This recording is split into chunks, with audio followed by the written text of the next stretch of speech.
Hey, everybody. Welcome, welcome, welcome, one and all. Uh, I am dinking around with things, as you can tell, as I jacked up what I was trying to do here. That's okay. Uh, One moment. Let's all stand by. You know what? Show and things and what's happening and all the things and blah blah blah blah blah. Let's bring in our co-host, Angry Elf, everybody. Hello. well, Hello, everybody. well, Welcome I to try to. episode 174. While CQ fixes everything, I'll just turn around and take over the show. This is the Pop Culture Warrior, where CQ keeps you up to date in all the ins and outs of the pop culture world so you don't have to. He's CQ, I'm Angry Elf, and take it away, CQ. That was passable. That was actually passable. I'll On give the you a fly, no passing rehearsal. grade. I'll give you a passing grade on that one. For the life of me, I jacked that up because, um, yeah. He didn't know which wire to cut. Didn't know if it was the Oh blue one or the man. red one. You know what it is? I gotta stop messing around with things. Prior to show. Oh man, you know what it is too. We had FTX this past weekend or this past Friday, Yeah. and I always forget jumping uh back and forth between those two shows. I have to change certain settings and whatnot, and yeah, I just I just forgot to change some of the Oops. settings. So it's all good. Uh we will you, you need to get once you get like full on into FTX, you need to get its own dedicated server. yeah, basically. But that's fine. It's all good. It's all good. Um we'll fix it in post. We'll fix it in post. Hey Exactly. everybody. What's going to say? What's going to say? What's going to say? How are you guys doing? How's All right. All right. Cut. Take two. All right. Good night, everybody. Thanks for tuning in. This was fun. Yeah, just a baton of bad. You ever see those videos where like they're doing like the thing and they hand the baton and they're supposed to grab it Yeah. and run with it, and then but like one person he ran past the other person or they didn't take it, or they fell on the. We're having a bad start. It's Yeah. okay. It's It, all right. it's because someone didn't say stick and hand the stick when they said Yeah. stick. I've Yes. been there. I ran Exactly. relays in high school. Hey When I had everybody, how that. you doing? Welcome. Today is June 18th, and this is episode 174 of Pop Culture Warrior. Blah blah blah blah blah. I said that already. So much. Very excited too, man. Lot, lot happening, lot going on. Um, for those that tuned in on Friday for our kind of inaugural FTX, the full FTX launch. We had like a soft launch a couple weeks ago, but this was like the full real deal. We had a blast. We had such a good time, lots of fun. We got off on a win. We played a cooperative game and we played the Back to the Future game, board game, which was a lot of fun. And in the end, by the skin of our teeth, like literally on the last roll of the game, we were able to get George and Lorraine to fall in love and get the DeLorean in place for when the clock tower gets struck at 10:04 p.m. And we got Marty back to the future with everything the way it should be. So I've seen that movie. I feel like this sounds familiar. Hey everybody. Hey Zig King. King knows. King knows. Billy, what's going on? Yes, last minute messing around is exactly 100. Dude, my music player was all jacked up. The, the camera thing was all jacked up. The record, just everything. The signal was all jacked up. It sent the vertical to Facebook for some reason. It is what it is. Um, it's fine. CQ needs a producer. Anybody Anybody looking for a job? Yeah. That Pays so that's $3.99. the the problem when you're, when you're host, writer, interviewer, guest wrangler, uh, producer, graphic guy, all the things is yeah, these things happen. But that's okay. That's okay. Part of the joy of watching this show is watching me make a complete ass of myself, and yeah, that's it's part and partial with the package. Real quick, very excited. Later tonight, we have comedian P.T. Bratton joining us. Very funny guy. I've known him for years. Extremely talented. Air Force veteran. Don't hold it against him. No, And I he's like the here Air Force. and he's here to talk about his up and coming career. He just filmed his debut comedy stand up special, which is now available. It's like available on Amazon and uh, Apple TV and YouTube Premium or whatever, and just a bunch of places. So he's here to talk about that, and it's you're gonna enjoy that. He's a really funny guy. Um, should we talk about the big announcement? Should we jump right into it? I feel like we should jump right into it. What do you think? Hey, why are you on mute all of a sudden? I'm not on mute. Oh, you were just mouthing words? That was weird. No. Okay. Well, we Did lost you you for a bring it second up then. again? That was you. It's you. It's your fault. Nope, that was not me. My hands are not on my keyboard. Nope, that was you. You were you were messing around again. Damn it.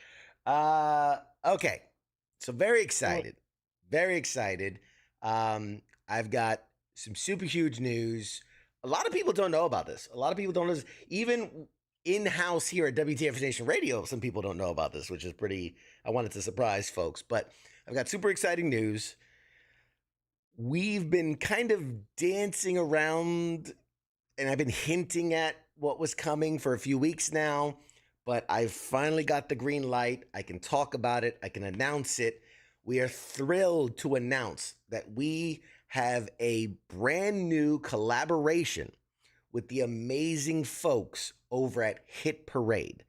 For those of you who don't know, Hit Parade is a packed, a full, how do I explain this? They secure autographed items from all over the world, from all over the biggest sports, biggest names, biggest events, biggest everything. They deal with cards, comics, memorabilia, jerseys, helmets, everything you can think of. Uh, and they basically package them up, randomize it, and then you basically buy a mystery box and you get this one of a kind, signed item. They've been voted best repack brand of the year 3 years in a row at Beckett's Industry Summit. And if you know anything about autograph signatures, Beckett is like one of the premier certifying bodies for authentication and autographs. It's easy to see why too. Hit Parade boxes give you a chance to chase top stars across sports, entertainment, and of course, pop culture. They have products specifically designed for all types of collectors. So if you're any kind of collector, there's a Hit Parade product for you. Whether you're a fan of sports, Patrick Mahomes, or you're into entertainment, so like Mark Hamill, Chris Evans, the possibilities with Hit Parade are endless. Each series is built with a limited number of boxes, typically about 100 boxes. So there's always a chance you're going to pull one of those big hits. So, in fact, I talked about it a couple weeks ago. Hit Parade, right there. In fact, let's do this. Ta-da! Hit Parade. So I bought, because I do like my sports, I bought an autographed jersey. And you see these boxes are hand numbered. This was 18 out of 100.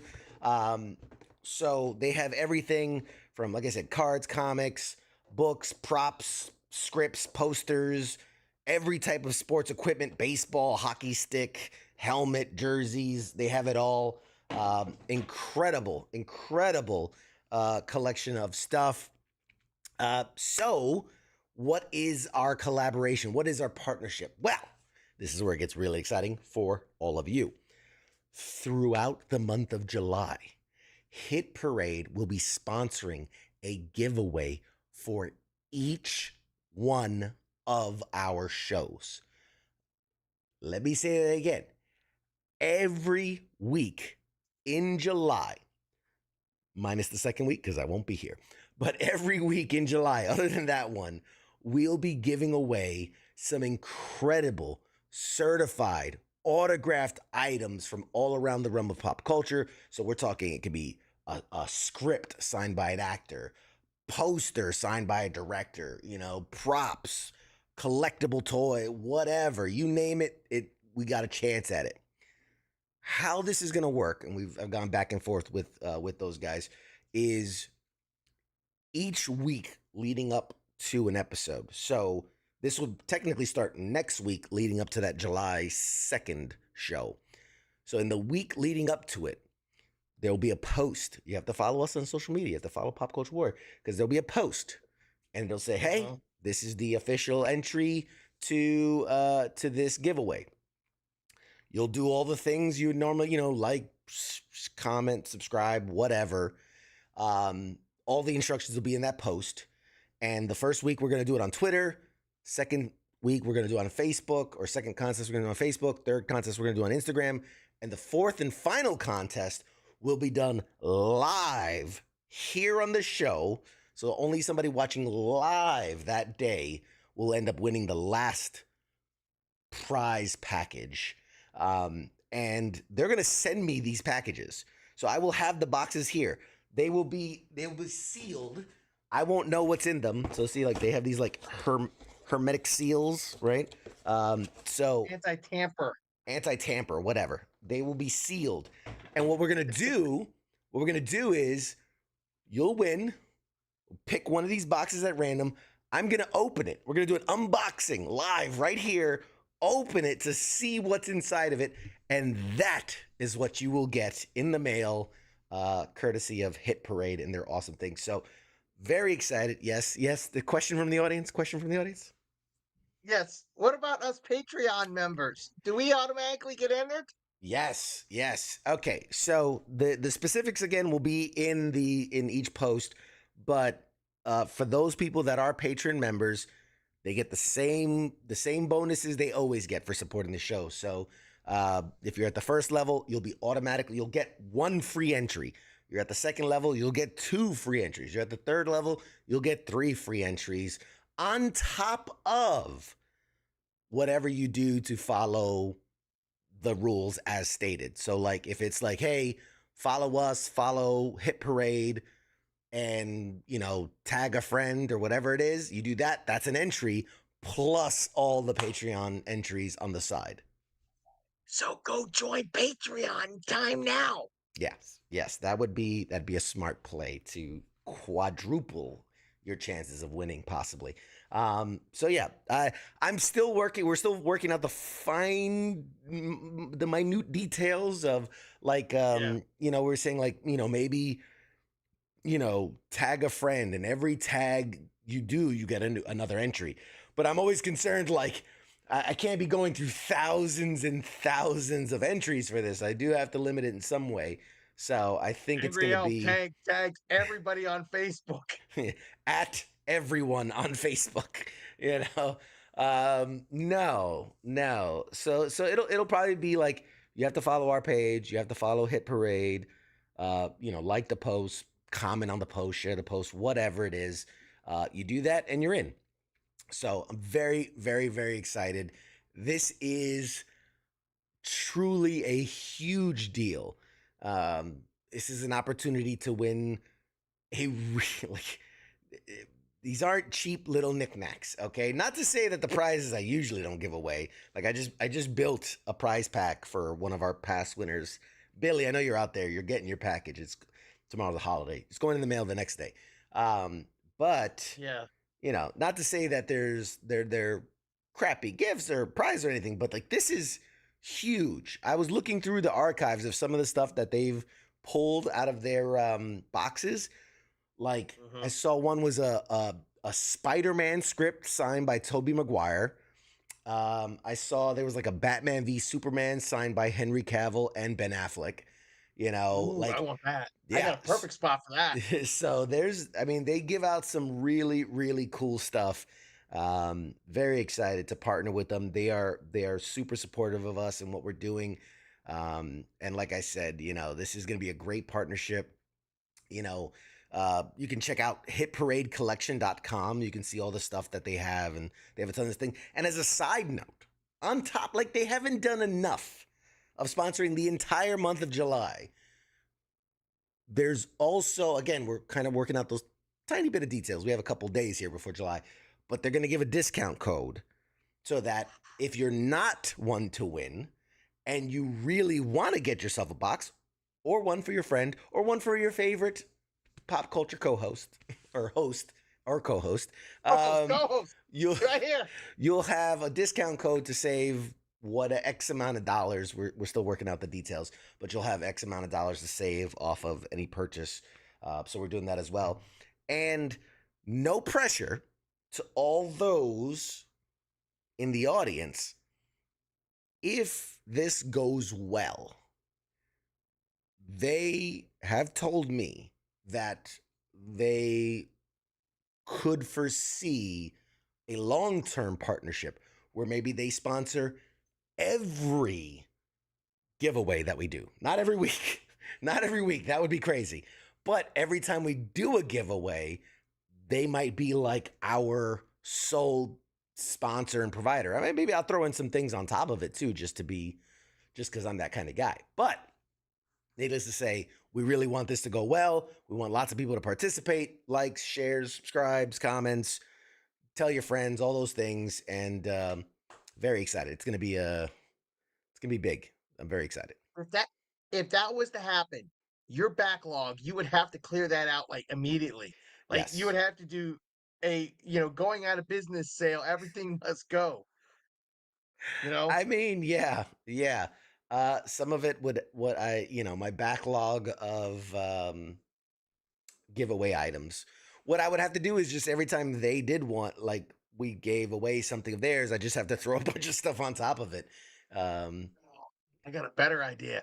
Just do a show where everybody that's in the audience just just gets a giveaway. They just send you a post as with their address. I'm doing the Oprah Winfrey. You get a prize, and you get a prize, and Yeah. you get a prize. Yeah, sorry. I mean, I don't got it like that, man. Jesus, I I'll wish. come up and help you box everything up. How about that? What a minch. You're such a good guy. Um, I'll even help you get them to the post office. How about that? you're such a good guy. Oh God, you're so good. Hang I on a know. sec. I try. I try. You're such a good guy. Oh God, I looped that myself. My bad. Um, yeah. So I'm excited. I'm excited. I'm just gonna leave it at I that. I'm excited. I think this is something we've been working towards for a while, and it's um, yeah, it's it's huge. It's huge. Obviously, to be for them I'm to excited. yeah, for them to take such a big gamble on us, like that's a big thing, and it shows that we're growing, we're reaching more people, and we're very excited to partner with them. So more information will be coming out shortly. Like I said, the first giveaway will be what? It's like July 2nd. It's in two So weeks. yeah, it's in 2 weeks. So next, literally after the show next week, that first post is gonna go up, and you'll have a week to accomplish whatever it is, the likes, the shares, the comments, the whatever it is. You'll have a week to do that, and be entered into the giveaway for the July 2nd show. And dude, it's gonna be cool. Hey, if anybody wins RDJ's boxer shorts, I'll pay top dollar for them. I don't know if that will be amongst the prizes, but it's good to know. I'm just saying, top dollar for RDJ's boxer shorts. Fair enough. All right, let's cover some pop culture stuff. How about that? Let's go with our Sure, sure. namesake. Uh, Inside Out 2 just released in theaters. Have you seen it? Have you seen it yet? No, no, No? we were too busy this weekend. Mm, Too busy. yeah. I think you should see it. I think it's incredibly good. I took my son and Yeah, I was like, "Whoa, it hit like it hits, man." yeah. Especially with the new character anxiety. I was like, "Yeah, yeah, that hit right here." I was a uh little somebody's cutting onions in the theater, so it was just a little watery, but all Yeah. good. No, that, in reality, it was really well done. I think that a lot of movies going from the first to the second make a lot of mistakes. They either try to recapture the magic of the first one, basically making like a clone of it, and it doesn't hit the Hmm. same way because it's just a clone, Yeah. or they go so far from the source material that it doesn't even feel like the same A thing. sequel.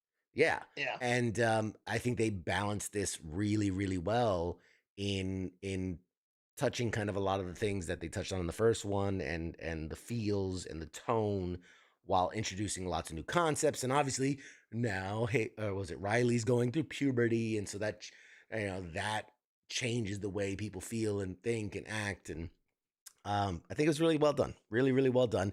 And it shows because Inside Out 2 is still racking up numbers at the box office. And it came close. It was like the 4-day weekend. It came close Yeah. to being, well, the Monday came close to being the best Monday for a Pixar release ever. So they made $22 million uh, on just Monday, on just yesterday, Yeah. Monday, which is the second best in the studio's history. The only movie that did better on a Monday was Incredibles 2, which made $23 million on their opening Monday. So about a million better. But still, with I think it's such a good thing with how bad the box office has been lately, and people were here basically putting up the flag like movie theaters are done, movie releases are done. For them to come out and pull in a huge you have Yeah. something you want to say. Oh no, all I was gonna say is this is big. Yes, big for the freaking theaters. It's definitely big for old Disney. This is the first big win for Disney in 5 years, Mhm. and with any luck, in about 5 weeks' time, there's a little known Yeah, movie coming out, a little bit of freaking we'll touch on shinkety that. shink. We'll touch on that. Yeah, this could be a big win for old Disney. Yes. So with their second biggest Monday ever for Pixar, Yeah, forecasters have the sequel as the clear third best animated debut of all time. So this will be the third best animated release of just movies of all time. So right now, the Inside Out 2 worldwide box office is currently sitting at about 333 million after that big Monday showing. Just here in North America, the Pixar movie has already raked in $176 million and counting. And if that weren't enough for Disney to be smiling, projections have the sequel already looking at another 70 million this coming weekend. There's already like pre-sale for this weekend in the amount about 70 million. So I think with the good buzz, with the good press, with the good word of mouth, obviously us giving our recommendation for it, obviously seal of we'll see approval. another 100 million easily, with our seal 100 of million. approval. CQ, you're selling yourself short. At least 250 million from At the. least, at least, Yeah, at least. So make no mistake, Inside Out 2 faced a lot of pressure before the release, right? Because we talked yeah, about it internally, externally, critics. It just everybody was like, this could be make or break, and we're looking like it's gonna break good. The initial responses to the latest movie are great on Rotten Tomatoes. The movie still has a sky high approval rating among audiences, so Like we said, maybe this signals a return to high points for Disney, for Pixar, for movies. You know. Hopefully. I mean, Disney needs a few good wins. I mean, last couple years they've just been beat up at the box office. Yeah, that's fair. And Billy says your man cave suggests you don't have top dollar. Who's Man Cave? Mine or I his? think mine. I'm gonna assume mine. I'm gonna assume mine because that's all right. That's okay. You know what? It's fine. It's fine. It's fine. It's fine. It's fine. It's fine. Uh, But no, the mouse needs. They need all they can get. What do you yes. say? Yes. That's fair. Oh, and it was directed at you. Actually, he just corrected. He was directed at you. Um, Thanks, thanks. Phil says, "How's the Thumb Toe children's book coming along?" Uh, it is happening. It is happening. It is on pause. It's on the back burner. Hasn't been forgotten. Hasn't been discarded.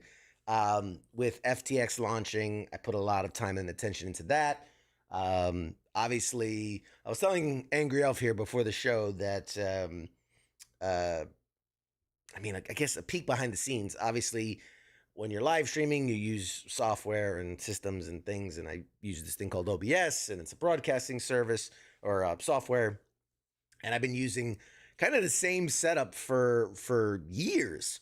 And so I had some free time this weekend, and I kind of tore it all down and kind of rebuilt it. So to you guys, it's going to look almost identical.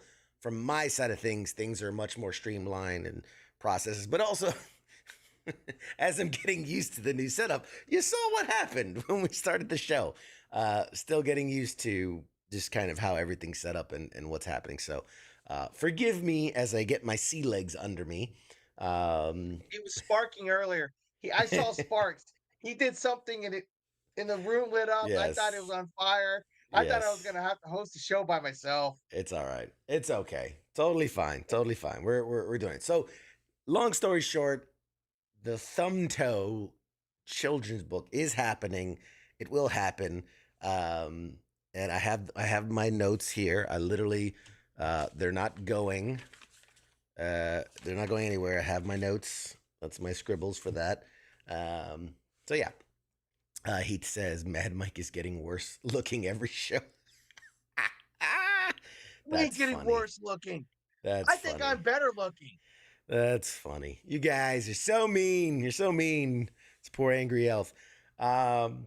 So yeah. So I completely lost my train of thought. Where were we? What were we doing? I've lost. You were talking about behind the scenes, Yes. breaking down and rebuilding Yeah. Yeah. the So system.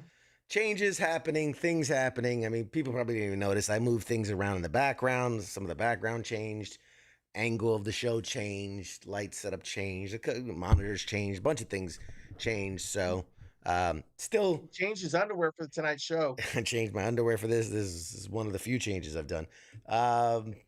So things are progressing. But let's see. What else? What else? What else? Oh, we kind of touched on it a bit before, but Deadpool and Wolverine. What? Why the face? What's happening with the face? I'm just saying. You mentioned our minds are linked because we both immediately went to Deadpool and Wolverine. Yeah, I don't know what you're talking about, but you know, I have excited. thoughts. We're excited. We're excited. It's the crazy thing, and this is kind of coming out of that first story, and that like movies are back. Deadpool and Wolverine, it's already guaranteed a box office hit. Like it's done. The only real question is how big of a hit is it going to be? Because current early projections Mhm. claim that Deadpool and Wolverine is set to earn upwards of 200 to 240 million domestically in its opening weekend. So you got to think that is almost double of what Inside Out 2 made in its opening weekend. So, and that's a holiday weekend, if anything. So, I mean, that seems like a lot. That seems like a lot. Um, Also, to caveat on that is that there has never been an R-rated movie that has opened to $200 million. Okay, so when you think of like, well, movies have hit 200 million, sure. No R-rated movie has ever opened to 200 million. So for Deadpool and Wolverine to be that first one to break that barrier, that would That would be be epic. huge. I mean, think first Deadpool movie, which was R rated, 2016, Yeah. still holds the record for an R rated movie opening. And this was in a February, not exactly the highest of movie earning months pre Right. pandemic, at the height of movie cinema. R rated opening, it made 132.4. So to say it's going to go from, Deadpool 1, 132.4 in a February to 200 million post pandemic in a July release, I mean, I could see it. I could see it, Hold you on. know, Inflation calculator. Adjusting for that Deadpool came out in 2016. 2016, right? Mm-hmm. 2016, and you're saying what it made what? 134 million? 134. Yep. 132, but yeah, Well, we'll go with 134. fair. Well, I mean, 134 million from 2016 today is $173.35 million. So if Deadpool 3 or Deadpool and Wolverine makes 200 or 250 million, it definitely smacks the snarkies out of Deadpool 1. Hey, I mean, I'm contemplating like getting with you behind the scenes and supporting the giveaway. If fans of the show, every time they go see Deadpool between Thursday night and Sunday night, if all they got to do is produce the ticket, well, maybe we give them something, something. Wait. We give them something. I mean, We if we we we get behind the scenes and we'll talk about something. Hey, Pop Culture Nation, like go out there and go see Deadpool and yes, Wolverine. Get it to 300 million. You know, yes, get it to be the yes. good. You watch, there'll be somebody that goes to every showing between Thursday night and Sunday night and shows up with 40 ticket stubs. Easy there, co-host. That's I like this coming in there. Easy there, co-host. Making a lot of promises. Making a lot of promises. What's in my Uh, mug? no, there was that guy that like saw Spider-Man No Way Home. Like he broke the record. It was like Yeah. he saw it like 700 times or something like that. Something crazy. Um, hey, Leon's smart. Leon, you're smart. I'll just stand outside the theater and ask for ticket stubs as people leave. That's, I mean, that's why one of us is a co-host and one of us is a host. Because Okay. you know, Okay. I'll walk it back. CQ never said it. Don't listen to the words of the co-host. yes, CQ never said it. anything said within the confines of the bubble exists outside of the realm of pop culture warrior. Just so, just so you know. Um, you guys are Speaking crazy. of Mhm. Deadpool and Wolverine, did you see that new hot toy that they announced for the movie The Wolverine one with the with the Wolverine, where with he's got his good old mask? the cowl, the what is it? The cowl, right? Isn't that what they call it? Like the Cow. Yeah. yeah, the cowl. Yeah, man. I posted it on the page, a picture of it, and you know, I think it kind of reminds me of the whole McDonald's fiasco with Captain America Brave New World because they have obviously avoided showing Hugh Jackman in the full cowl costume. Yeah. Um, and I feel like way to steal their thunder by like, look at the cowl on this toy from the movie. You know? or it's a classic thing of so like it takes like 18 to 24 months for a toy to be manufactured and produced and all that stuff. Sure. And this is something that was in concept art, you know, say 18 months ago. Hot Toys had it, and now they've gotten to the point where they're ready to release this movie, and they made the decision that Wolverine just ain't gonna wear the mask. He just ain't gonna wear the cowl, and Hugh Jackman's gonna show all his glory throughout the entire movie. And then Hot Toys looks like a bunch of idiots. I I mean, mean, it's happened it's happened. plenty of times. It's happened plenty of times. I think I jump straight to Infinity War. Infinity War, they released a because everybody loves their pop Funkos. They released Yeah. a what was it? The Iron Man, the Hulkbuster Oh, the armor, and it had Hulkbuster is Hulk blowing out of it because it was supposed to be, he turns into Hulk form and burst out of it because we saw a glimpse of it in the yeah, trailers and it was originally in the script until they changed it. But like you said, that toy is produced so far in advance, yeah. it is what it is. You Or can't really see it. You can't see it, but right here, that box there it's the scene where Captain America catches Thanos' fist from the end of Infinity War. Now, yeah, in the movie, he already has 5 of the gems as they're trying to stop him from getting the 6th one. But if you watch the trailers, they didn't want you to know he had already gotten all the gems. So in the trailers for that movie, when you see him grab it, he only has 1 gem.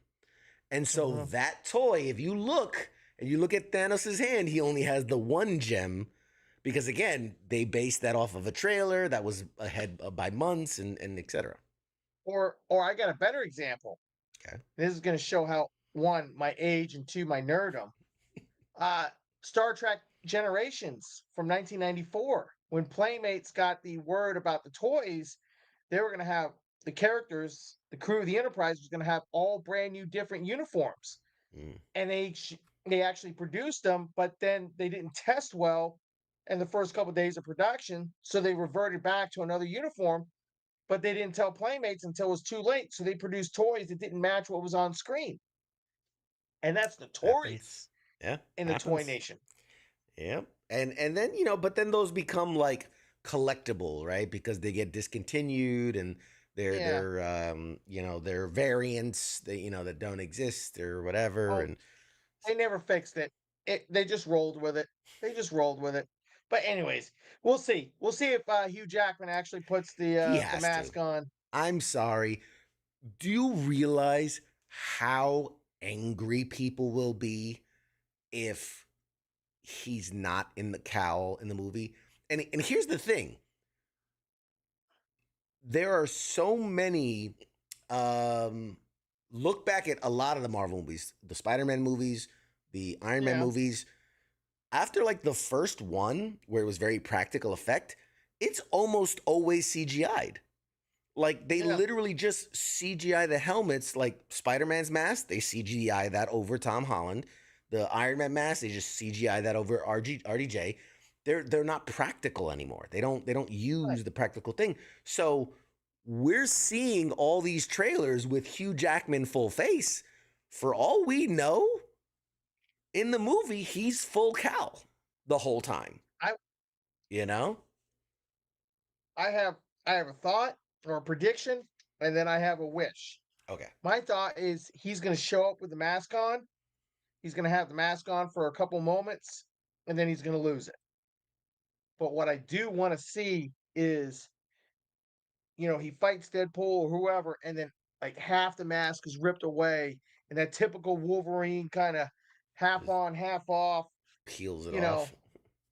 and then eventually he just goes and rips it all off, and yeah, Yeah. we'll I see. again, just from a nerd special effects part is like to have him like, I don't know, get hit in the face with like a Molotov cocktail or something. So like it's all fleshy and gluey, and then he has to like peel the mask off, but like his skin goes with it.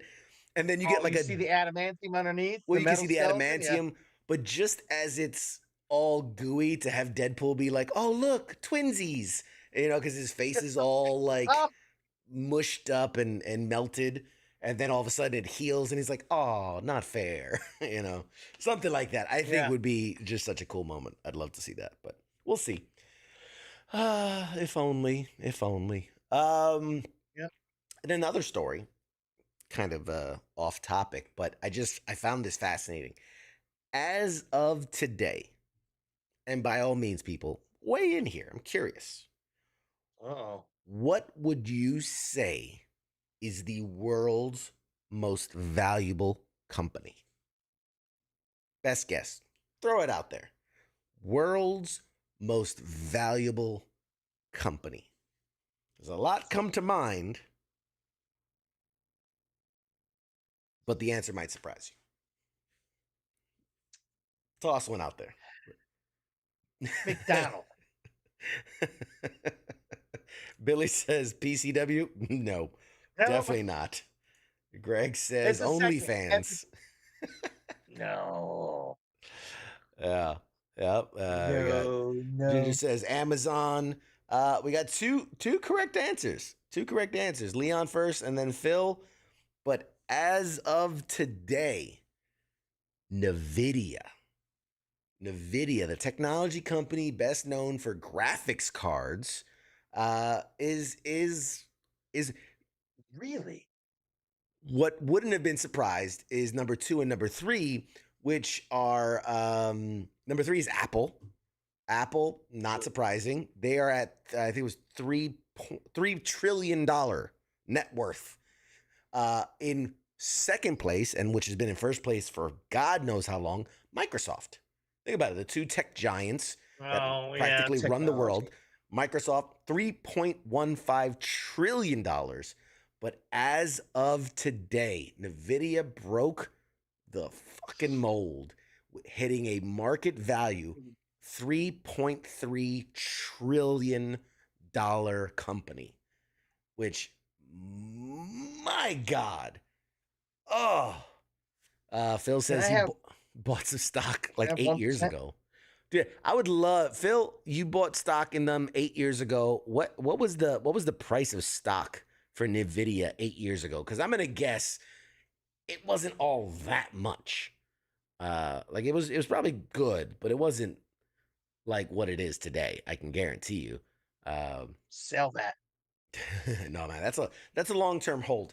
And here's why. This is why. So as I read the story, you'll kind of get the gist of it here. So obviously they've surpassed Microsoft, they've surpassed Apple. Nvidia has seen phenomenal growth in the last few years, thanks in large part to its leadership in the AI race, becoming a leading chip supplier for companies looking to delve into that technology. So according to CNBC, a report from CNBC from earlier this week, the company's AI accelerators have between 70% and 95% of the market share for artificial chips. So when you think about that, like Apple's probably, well, not probably, is the market share leader for phones, but I don't think it's more than 70% of phones, right? For comparison, they don't own 70% of phone sales. Maybe a couple years ago, before Android really kicked it back into gear and Google kicked it back into gear, they might have cracked 75, 80. But to say that they have upwards of 95% of the market share for artificial intelligence chips and the GPUs and things is crazy. So yeah, Phil says, wow, when he bought stock for Nvidia, it was about $1. It's 136 today. So just think of that. Had you bought $100 worth of stock 8 years ago, what's that? Yeah, I can't do math. It's a lot. $1,300. It's a lot of Thirteen money. sixty. It's a He would lot of have money. 1360 right now if he sold all that stock. There you go. So, in turn, NVIDIA's market cap has rapidly skyrocketed over the last 2 years. In particular, the tech company best known for its gaming and graphics and GPUs reached a market cap of 2 trillion. This is the crazy thing. When I tell people, and I tell them all the time about how like growth begets growth, it's wild because, you know, it's like social media. If you have, oh, I have 10 followers, to get to that hundreds is a hurdle. But then once you have that hundred to get to like a thousand's that hurdle. And then when you get a thousand, it's to 10,000. They were a $2 trillion company in February. Yeah. In February. They are now a $3.3 trillion company come the end of June. That's insanity. They went up $1 trillion this in the last couple months. Can I can I ask a question? Sure. When was when is Judgment Day supposed to happen? Isn't it August 17th of 2024? Something like that. Something like that. I'm just saying. It all starts with Skynet becoming self-aware, and then I and mean, I'm fairly certain the DoD has got gaming. Shoot, the computer that I was given for my work is a gaming computer, yes, and it's got basically. an NVIDIA chip in it. So Skynet goes self-aware on August 17th of 2024. it's happening. So the chip maker is obviously the first. Well, I should say this tech company is the first chip maker to reach a $2 trillion value ever. And this came less than a year after it hit 1 trillion in May of last year. So you got to think within a year, it went from 1 trillion, May of 2023, to 2 trillion in February to 3.3 trillion just a couple months later. I mean, to put that into perspective, Nvidia stock has soared more than 3,224% in just the past 5 years. That's insane. That is absolutely insane. It shows no signs of slowing down. Now, again, we are not a financial advice. We don't tell you what to buy. We don't. You gamble with your own money, whatever. It's I mean, but it's going to go up. It's going to continue to go up. The company reported a first quarter earnings of this year. Earnings meaning the profit, right? After they've spent they paid all their bills, a profit of 26 billion with a B in the first quarter of this year. I mean, Scary. that's insane. That's insane. Scary. That's Scary. insane. It's crazy. It's Scary. like I don't even know. Anyway, that I can't comprehend that level of money.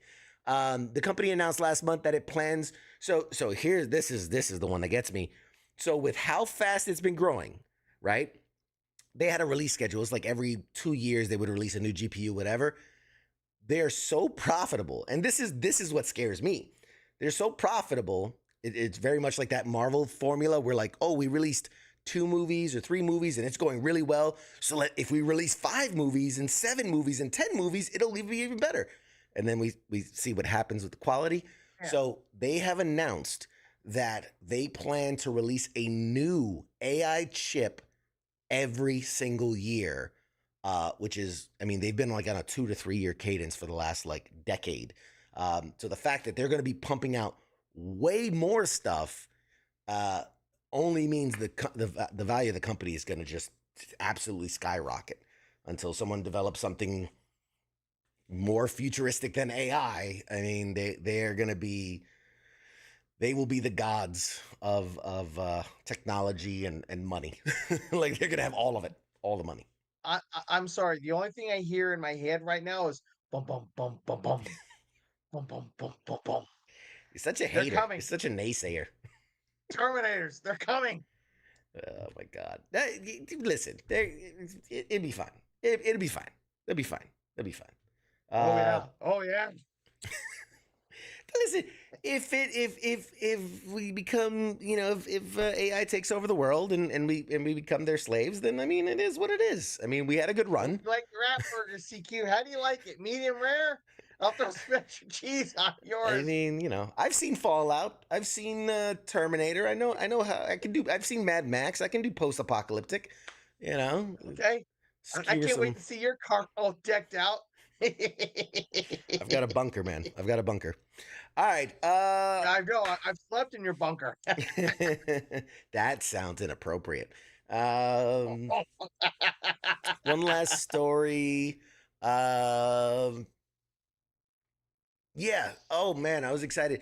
Did you see that series Hit Monkey? Did you ever get a chance to see it? No. I see by the face, the look in your face. No. No, Hit Monkey, no. Hit Monkey. I was raving about it. I want to say like 2 years ago. I think it was direct to Hulu. It's a Marvel property, which is crazy to me. Yeah, But I it's I'll say so you know the source material. yeah, I know the character from the comics. Yeah, Okay. So Hit Monkey, great series for those that don't know about a monkey who befriends a ghost assassin. He was an assassin. hmm He's murdered. He becomes a ghost, and then he basically becomes the Obi-Wan of this monkey, who then inexplicably puts on a suit and becomes an assassin. And I'm not talking some type of like hybrid man monkey. I'm just talking a monkey, just a yeah. regular out of the woods monkey. Just puts on a suit, becomes an assassin with a ghost partner in crime. Sounds ludicrous. A lot of fun. Really Oh, fun it is a show. look.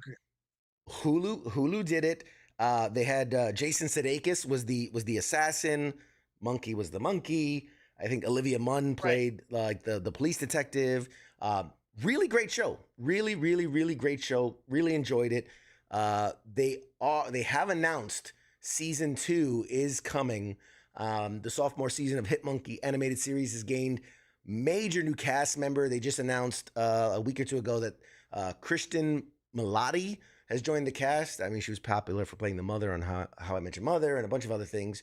Yeah. Um, uh, uh, uh, uh, uh, which is also funny because that's her joining a Marvel cast when she just joined the DC cast. She's playing Sophia Falcone in the Penguin Max series. So now she gets to play, yeah, she gets to double dip into both Marvel and DC at the same time, which is always fun. Yeah, Colin so, Farrell, there. What? the Penguin. Yeah, He's dipped, double dipped. yeah. Well, I mean, well, true, but that's old Marvel. But yeah, that's like Fox Marvel. That's like Still Marvel on counts. Wish kind of. But all right. Anyway, so yeah, keep an eye out for Hit Monkey 2. It's phenomenal. It's really good show. I think it comes out. I don't think they've released a date for season 2, but it should be coming out soon. So just keep an eye out for that. Hold on. I'll get on the Google machine. I don't think they've announced the date yet. So, alrighty, guys. With that, we are going to toss to a short break. When we come back, we have our incredible guest joining us. What? Do you have a date? Did you find a date? July 15th. Really?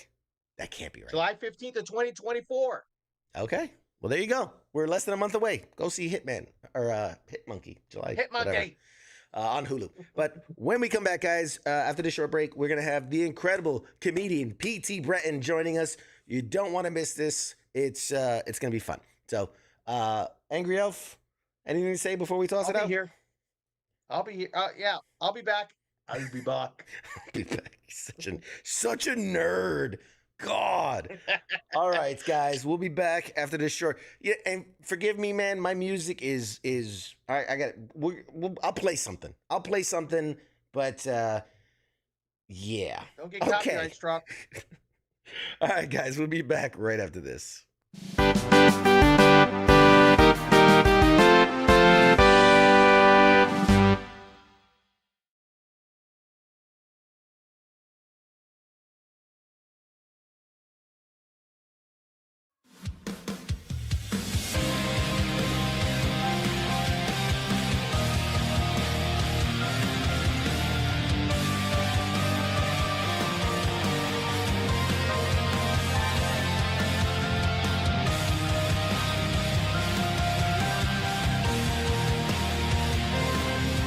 I'm always in the clouds, looking up and fading out. Cirrus shapes I found blow me away.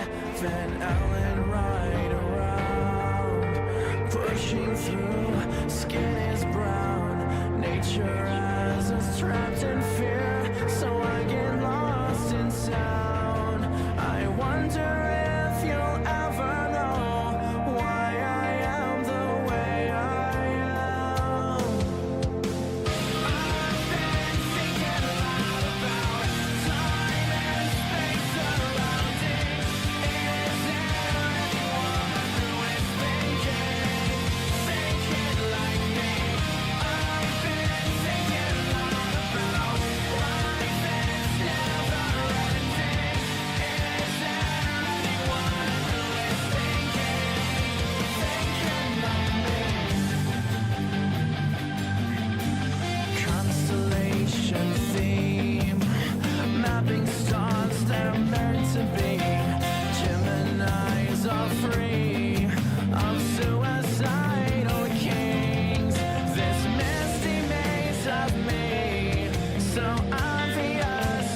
Hey, everybody, welcome back to Pop Culture Warrior. I am, of course, your host, CQ. Tonight, we have a guest who truly embodies the spirit of resilience and humor. He's a man who has served our country in the United States Air Force and now serves up laughter as a stand up comedian and speaker. He's the proud owner of Clean Comedy Connection and the charismatic host of the Clean Comedy Matters podcast. His commitment to delivering performances that are both hilarious and positively entertaining has made him a standout in the world of comedy. His debut comedy special, You're Welcome for My Service, is now available on Apple TV and Amazon and YouTube and iTunes and Spotify and a million other places. From his military service to his mission of healing through humor, his journey is inspiring as it is entertaining. He's a veteran, a comedian, a former pastor, and an advocate for veterans. He's none other than the incredible P.T. Bratton. Everybody. Woo! Thank you. What's up, man? That was a great intro. I'm like, who's he talking about? Well, I appreciate that, but I'm absolutely talking about you, man, because, spoiler alert, we've known each other a while now. And Yes. it has been amazing to watch you grow and watch you continue to build something from in essence what is nothing, from taking what's nothing and then building to it, and to see the incredible heights you've already reached, and knowing you're nowhere near the top of the mountain, man. You got so much more to go, but we're going to talk about it all. First and foremost, again, for you, this is going to be a walk in the park, but we got to know, what's your military connection? So in my relationship with Uncle Sugar, I I enlisted at the ripe old age of 18 and in the United States Air Force. And I did 10 years in the Air Force. I was law enforcement for those 10 years. My wife would tell you almost 11, but it don't work like that. You can't be rounded up. I know it was 10 years and some months, but it don't work like that. They don't give you benefits based off, they don't round up for your benefits, Right. So anyway, I did 10 years in the Air Force. I was security forces, which is what the other branches call military police. We had to be special. So we called it something. First it was security police, and then it was security forces because they were combining the two. Then I got into investigations, OSI, which is equivalent to CID, NCIS. Well, it's more like NCIS than CID. CID, y'all don't do anything but paperwork. So it's more like NCIS. We almost had a TV show. Almost. We were on Wonder Woman, if you remember. OSI was. Really? Anyway, that's a story for another day. Way to tie in the pop culture reference, by the way. That was phenomenal. Real smooth, real subtle. I liked it. Snuck it in there. Like, I'm a nerd too. I got cred. No, man, there's so much to unpack there. Which it always, as an Army guy, it always bothered me that they're like, yeah, we're SF, security forces. I'm like, bro, yeah, different kind of SF. Right. Not special forces, not to be confused with special forces at all. It was weird, but if you think about it, like I said, on the back end, they just did that so they can pull. They wanted to be able to use the LE troops, which was law enforcement. They wanted to be able to pull them to do security work. So if you put them all under the same umbrella, because before that, it was like LE they were the MPs. Like, they just did law enforcement, and then you had the security side that did, buildings, property, planes, things like that. And they was like, hey, we're missing out on these people. They're like, we can use these people. But they lied to me. My recruiter lied to me. I'm still looking for him, because he told me that I would be able to, if I go in as security forces, right? Even though I went in like on the security side, he said, oh, you'll be able to do law enforcement as well. No, it didn't work like that. It only flowed one way. It only flowed one way. So unless you went in as law enforcement, they were not trying to put you on patrol. It was terrible.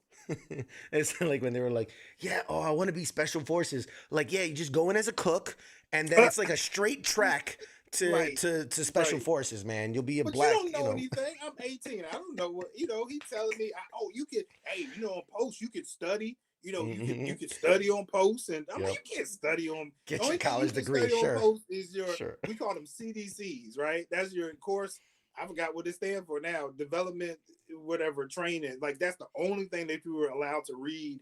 Well, you couldn't even read like, uh, pop culture. You can't read magazines. You can't read books. You can't. It was Yeah. They say you can read your technical manual. Who's going to read a technical manual? Who is sitting on post reading a technical manual? Nobody's doing that. Some of us were forced to read field manuals, man. I still have nightmares of like nomenclatures and. I'm gonna get out of here. No. Oh my God. So this is our get to know you portion of the interview here. Okay. We're pop culture, which runs a large gamut of everything from movies to TV to video games, toys, music. I mean, whatever you want. Mhm. What is it that you geek out about? And I know comedy is going to be the easy answer. So outside of comedy, what's the thing you geek out about? Oh, superheroes. I'm big superhero fan. My boys are too. I got two boys. One's 13. One's 16. I think we're more DC fans than Marvel. No, I mean the characters. We like. I love Green Lantern. My oldest is a Batman fan, and my youngest is a Flash fan. So we're very upset in what they're doing in the DC. Yes. Like, what are we doing? Like, Marvel has shown the way, and they're like, nah, we're not gonna do it like that. We're not. We know better than the fans. We know what they want. No, you don't. You clearly do not know what. The best movie you've made has been Aquaman, and no one asked for that. No one asked for Aquaman. I just named 3, and Aquaman was not in that. You know what I mean? I would argue. I think Wonder Woman, the first Wonder Woman, I thought was actually pretty well done. I would argue. Well, it aged. It got better. Yeah. With time. When I first saw it, I was like, it's okay. But no, compared to the second one, it's brilliant. Like, yes. That second one was a dumpster fire. Like, what was that? Yes. Anyway, I'm sorry. Yeah. No, you're absolutely right. And we could run down this train of thought.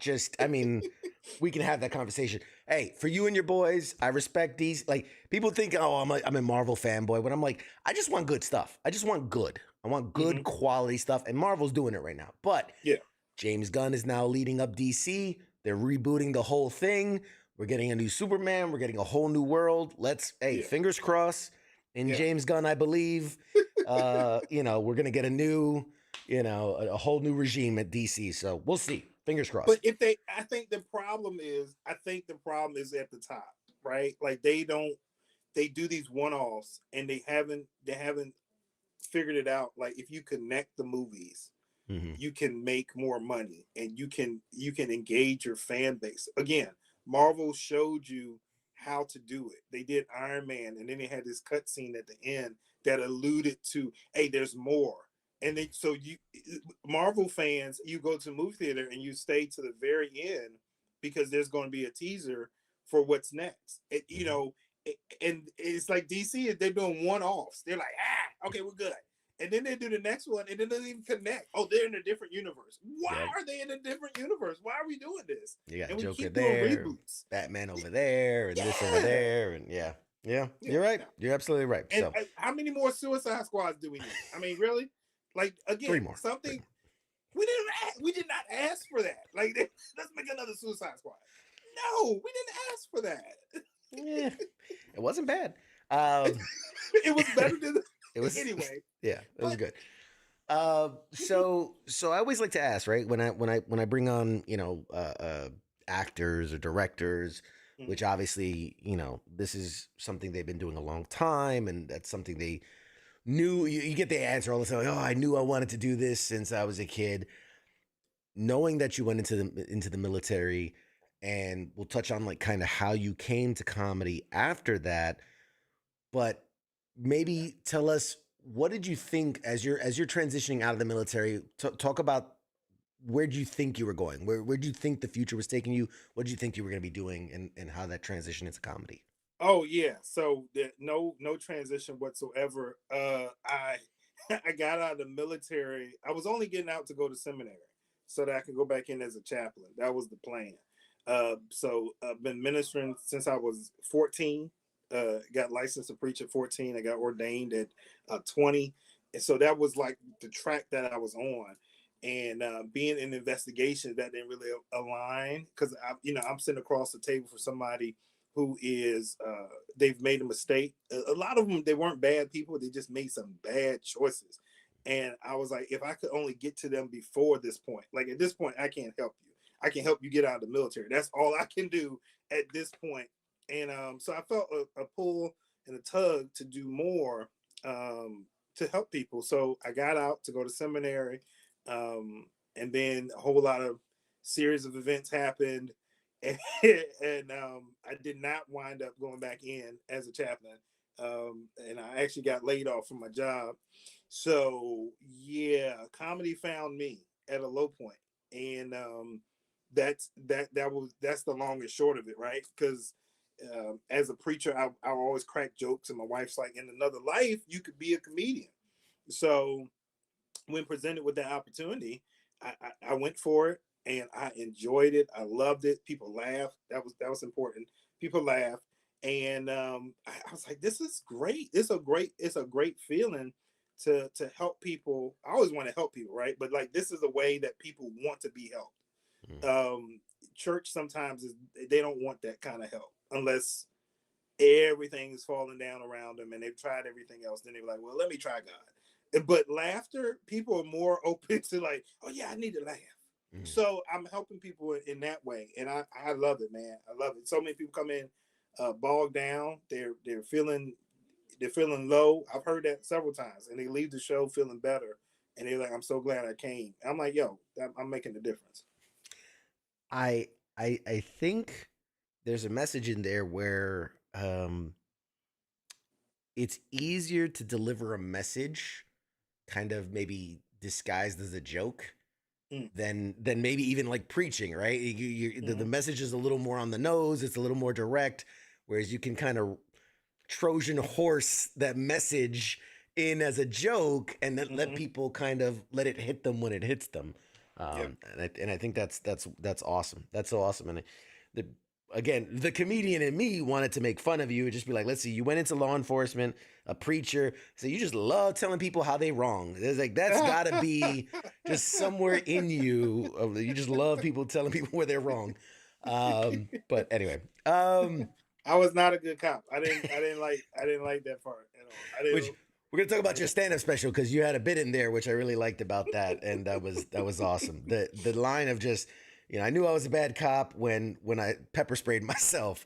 Yeah. Man, Yeah. I almost fell out of my chair. Oh, so good, Accurate. I was not. so I good. was, I was not. I was not. The next special I'm gonna talk about like how I was not a good preacher. And I was like, you're supposed to like people when you're a pastor. I didn't like people. I didn't like folk. I didn't. I didn't. Yeah, yeah. It was short lived. Like you mean I can't tell them where to go?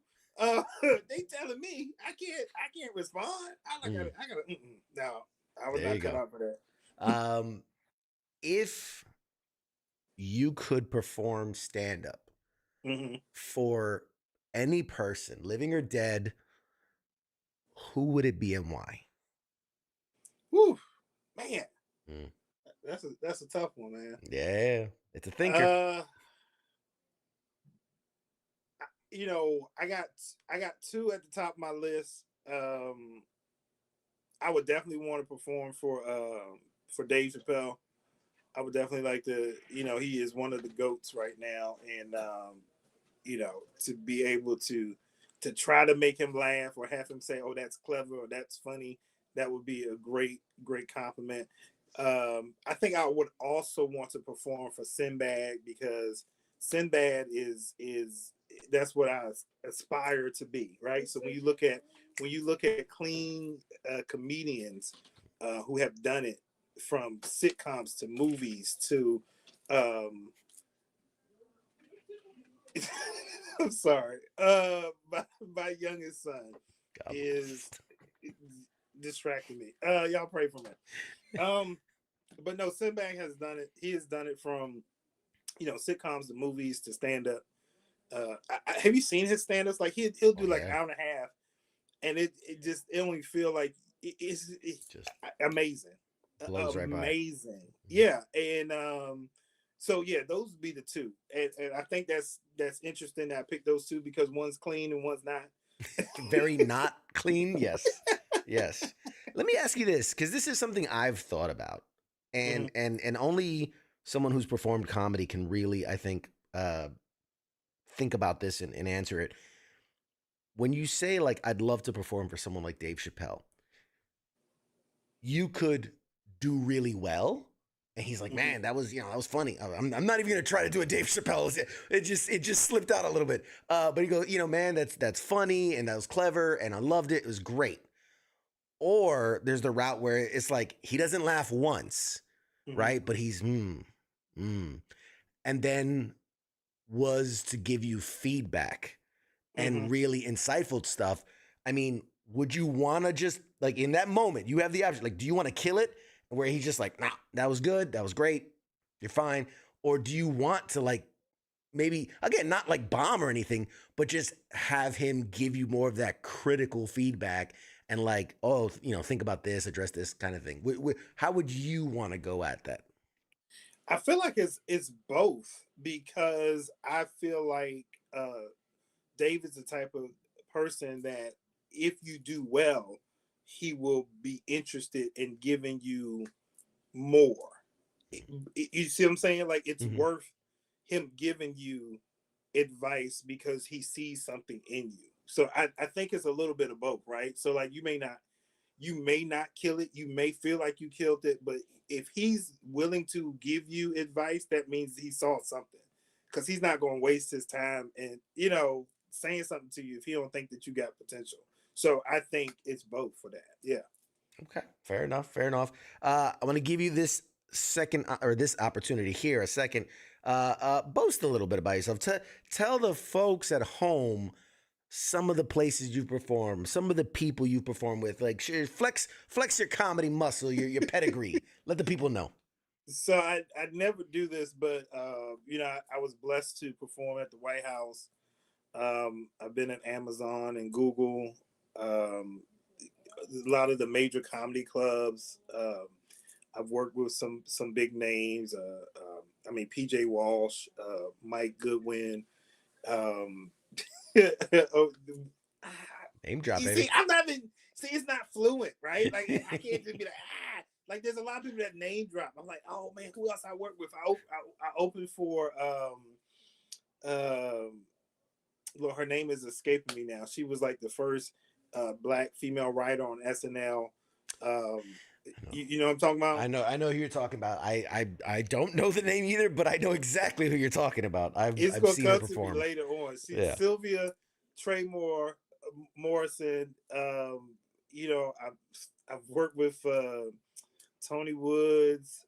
Um, it's you know it's crazy at this point, right? Like I don't really keep track.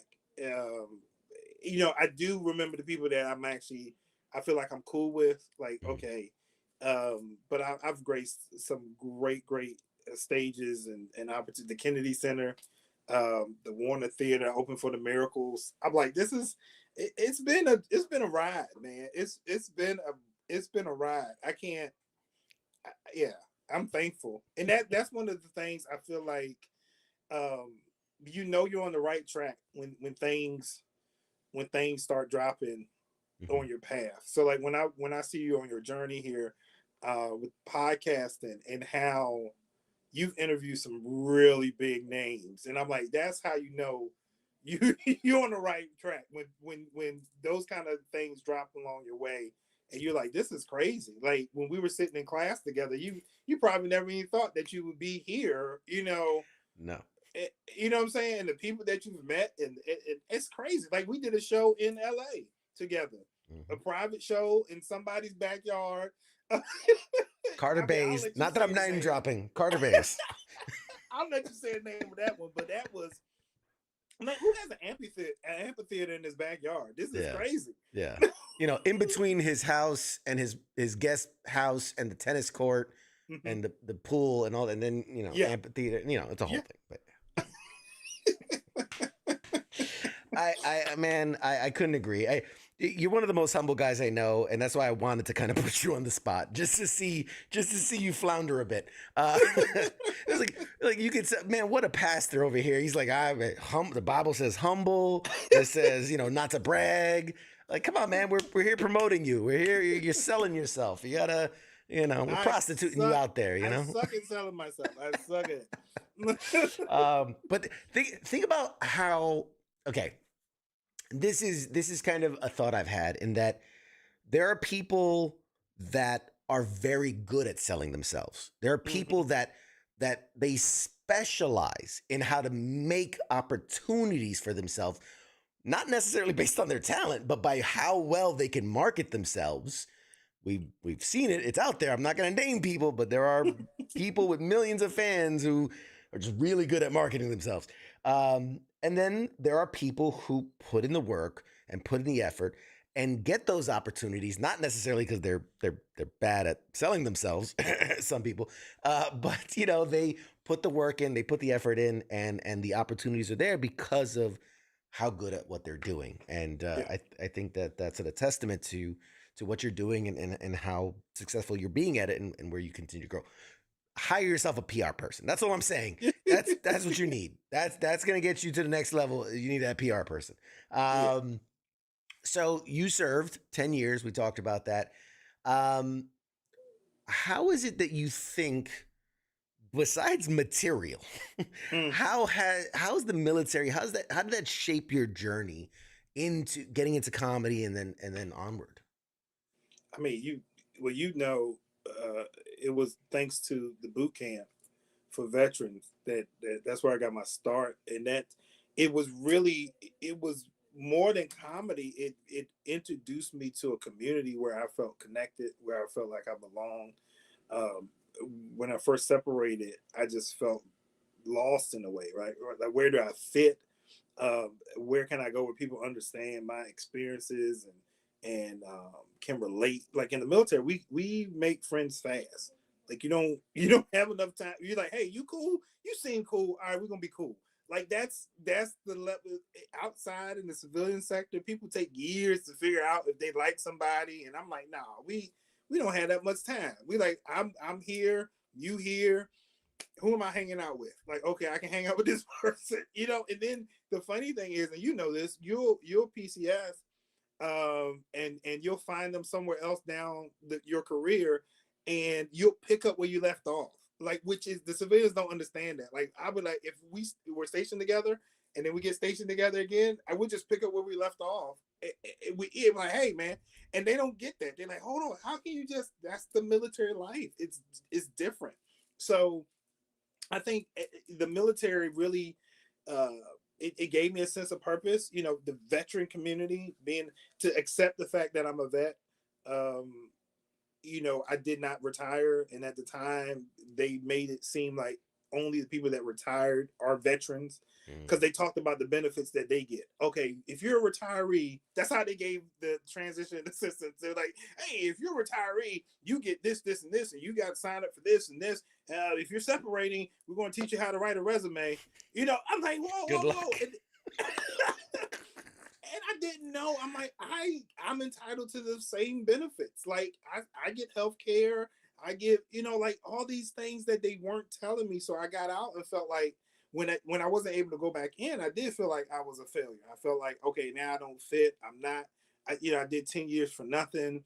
And ASAP really helped me realize, dude, I served. Like, and I didn't just do one tour. Like I served. I put some time in. Like, this is, and I could be proud of that. So that was, and I've met so many great people who are like my ride or dies now from that experience. So beyond comedy, it has really enriched my life.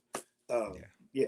No, that's. I mean, some of the best people I've met it through ASAP, and I've man, on this show I've talked about ASAP so many times, and I've brought in people, Stephanie and Monica and a bunch of other people to talk and shoot the shit, and a great group of people, and I think it's one of those things where it's well, I don't. I'm not gonna. We're not gonna go down that path. But it's awesome. They're great, and it's so many people are doing such good things coming out of it. Look at Dwayne Hmm. and Monica and all these people that are really getting out there, and Quentin Hardy's going to every comedy festival on the East Coast and West Coast and wherever.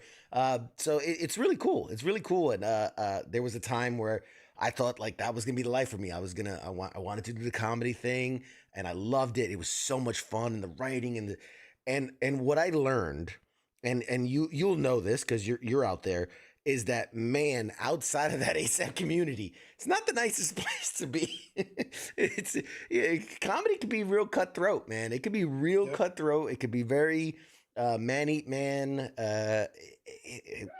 It, it's ASAP did something so wonderful in that it provided this wonderful community and it made me fall in love with comedy and Hmm. performing and all that. But understanding that like that's not the situation around around the comedy. But like you said, it definitely put me on the path to this and loving this and being enjoying and getting to talk to people and share passions and talk about the stuff which is all the greatest. But back to you. Uh, Okay. you having watched you perform for years, watching your stand-up special, which was crazy. It was a weird thing to be like, I know that guy, and he's on like I'm because I was curious. I was curious. So like I pulled it up on what was it on Apple TV, and I'm like, okay, yeah, it's there. And then I pulled it up on like Prime Video, and I'm like, oh shit, yeah, it's there too. And then on YouTube, I'm like, mother, this guy is everywhere. He's out there, and it's so weird. Being like, yeah, I know that guy. I know that guy when, like you said, when we're sitting in the class and, How do you you think know, I feel when I look on there and I see myself on that, and I'm like, this is crazy. Like you type in the search, you type your name into a search yeah. bar and you pop up on the TV. That's crazy, man. Have you checked? Are you on IMDb? You got that? I, Let's I we're don't gonna think it's up yet. we're Last time gonna I checked, it wasn't on so you googling yourself, ain't you? there. Oh, We all absolutely. do. Absolutely. I do have a uh, page, but I don't think the special is listed yet. But okay. Yep. I see it. Yeah. PT Bratton is known for DC Homecoming, Mercy Road, Operation Hilarious, season one mhm. finale special. I mean, you're there, man. We gotta get that. We gotta get that special up there, man, to represent, show the people what it is. Um, so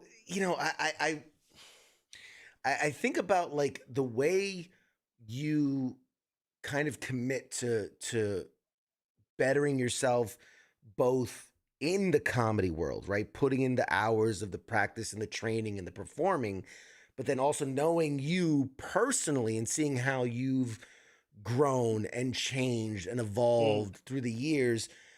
I mean, what is it about it? Because, like you said, you have such a proclivity to the positive, the energy, the clean comedy, the laugh Yeah. it off.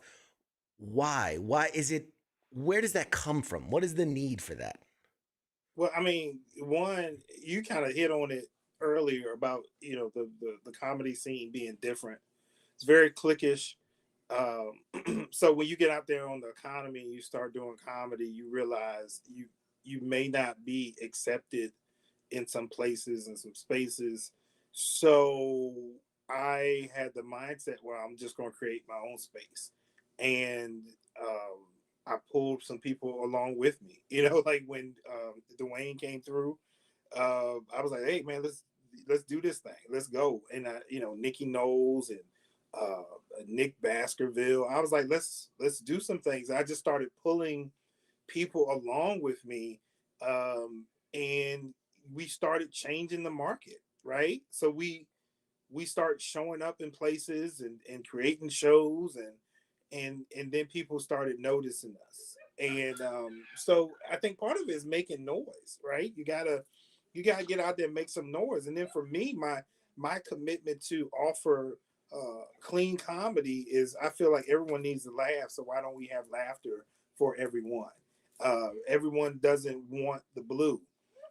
They don't want, and blue is not just the language; it's also the content. So, like, if you go to open mic, a lot of it is not cussing; it's just the content. It's the stuff they're talking about that you're like, ugh, it kind of is cringy, right? So people want to go and laugh And they do that at my shows all the time. Like I'm not bragging, but I'm just like even other comics I bring on my show, people laugh, and everybody they work clean. When you work with me, you work clean, and people leave, and people are busting the gut.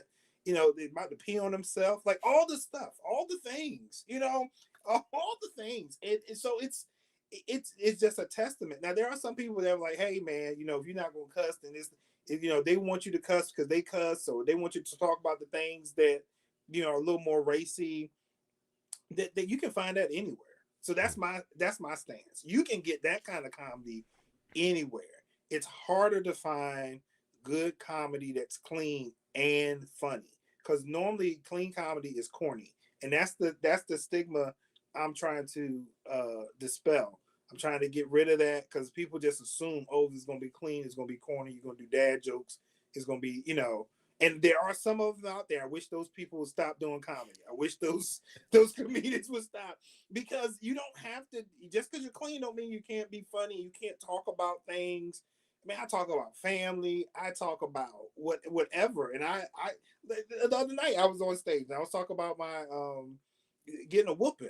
And I just went in on how my parents used to, like, it would be abuse today, but it wasn't back then, right? And so after the show, somebody came up to me. They were like, "Man, you was spot on, man. You had me rolling." And I'm like, so that's an example. Like you don't, just because you're clean don't mean you can't talk about stuff, and you can't connect with your audience. I do crowd work clean. Like a lot of people say, "Oh, I can't do crowd work clean, man." Why?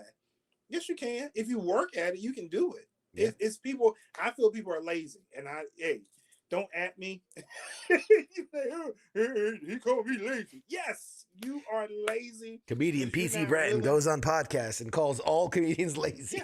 Yeah. I mean, come on. Y'all help me grow my followers.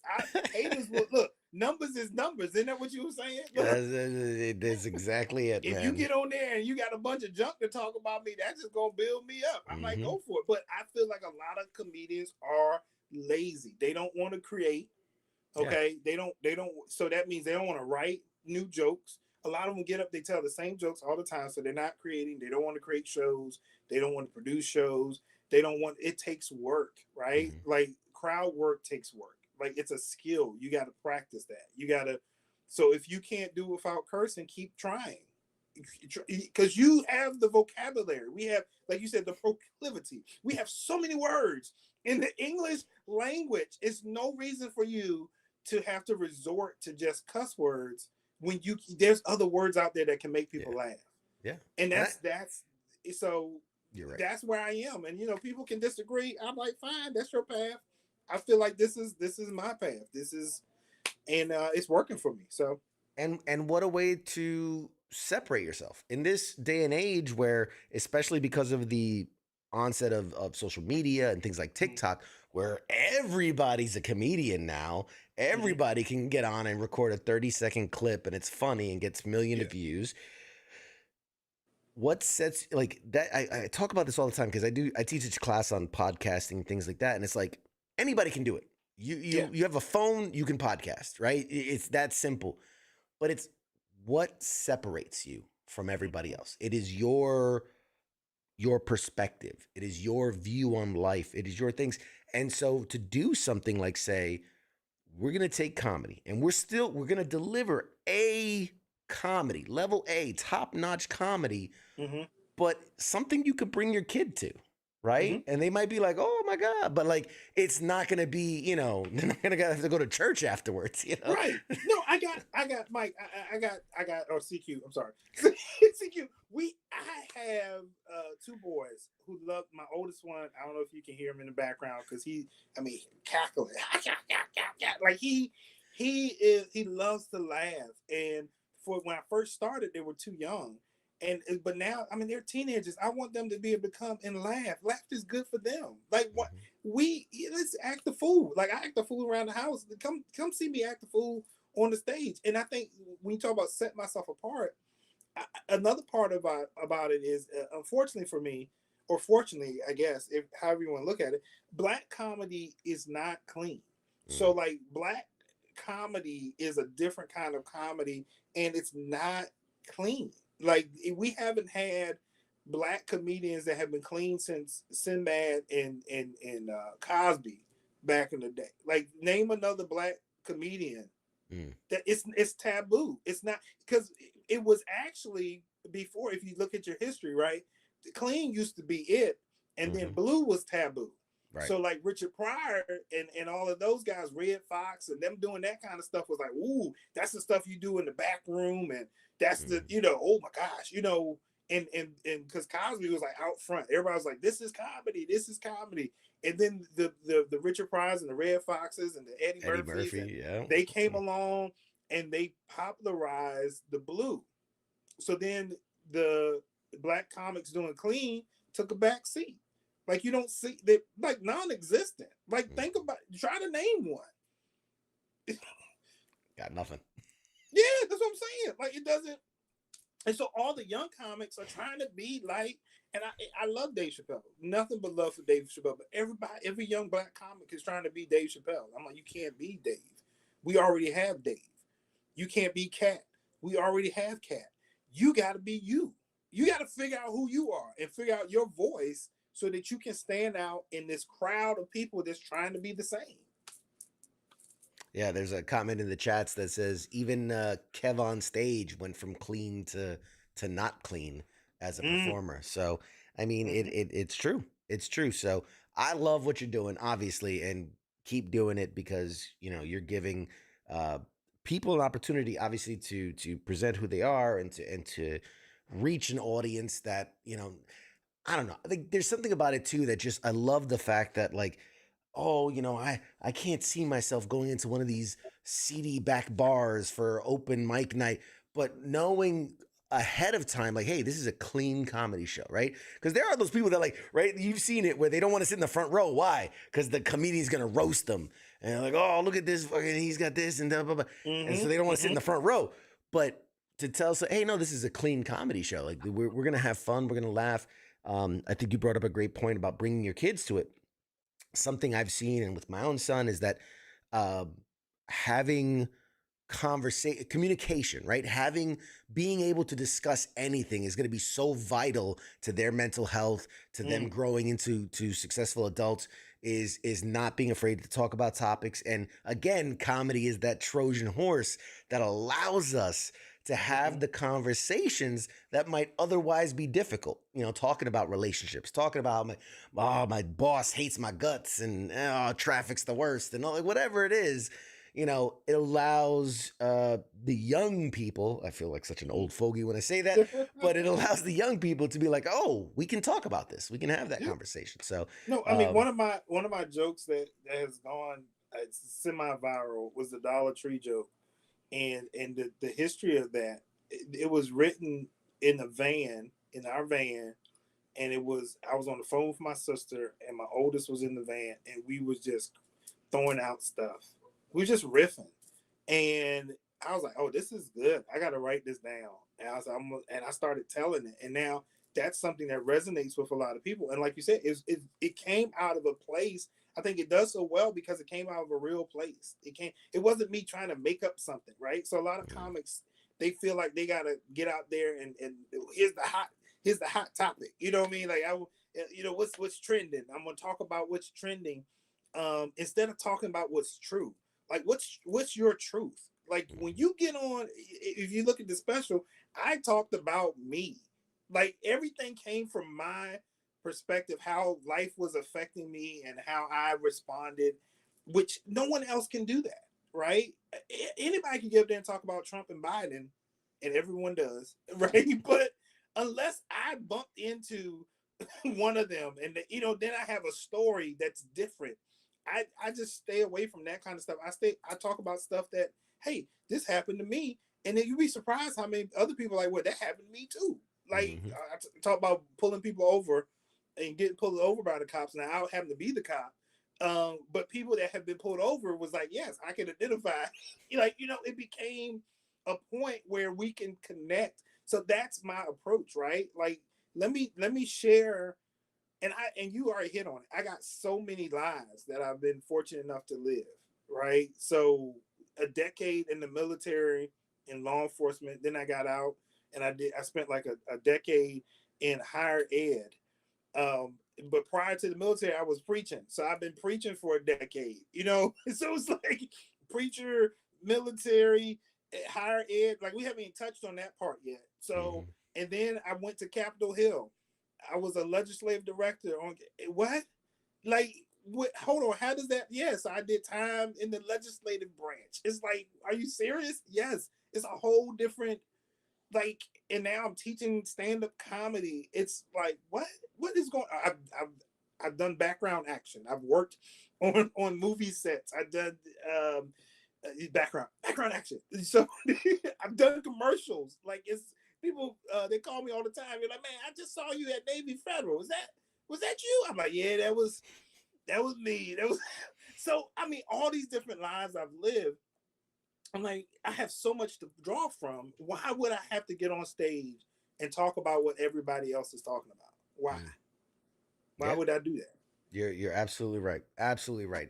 Um, I'm curious too. Talk a little bit about because we mentioned clean comedy connection and I love to laugh it off. That's just been so awesome since you started it.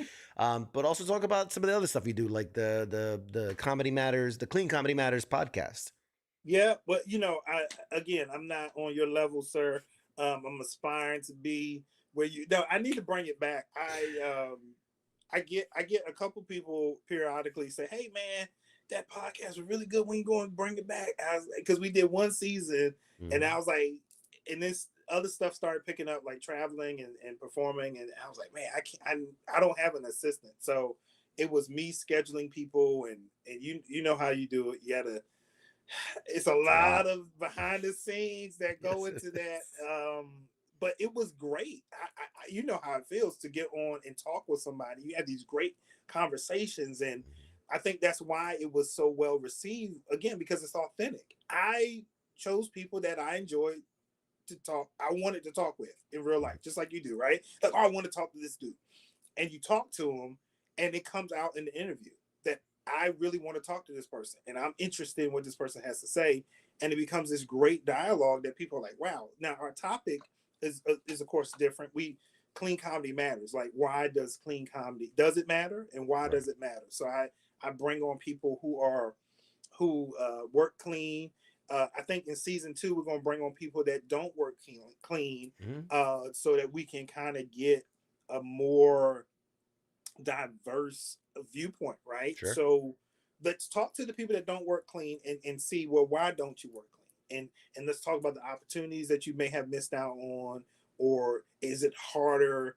And I want people that are going to be honest about it, because Right. sometimes people want to know you can work clean, and you can't just say, oh, I can, and you don't have any evidence. So that is what I've seen, that a lot of times people want to see evidence of you working clean. So like if everything they see is you working blue, and they bring you into their company with HR, they're not finna do that. They're not finna gamble on you that you can, and then you slip up, and then now they got a whole HR issue. So anyway, that's the premise. Laughter doesn't. I say what I say. Comedy doesn't have to be foul to be funny. That's Hmm. that's the hook, right? Um, and we just brought people on, and I just reached out to people that I hey, and I was reaching for the stars, man. I was like, hey, you want to build my podcast? And I got a couple people from that were on Def Comedy Jam, Comic View, and America's Got Talent, and I was like, wow, and it really blew me away that they were like, yeah, sure. I'm like, you don't even know me. I'm a nobody.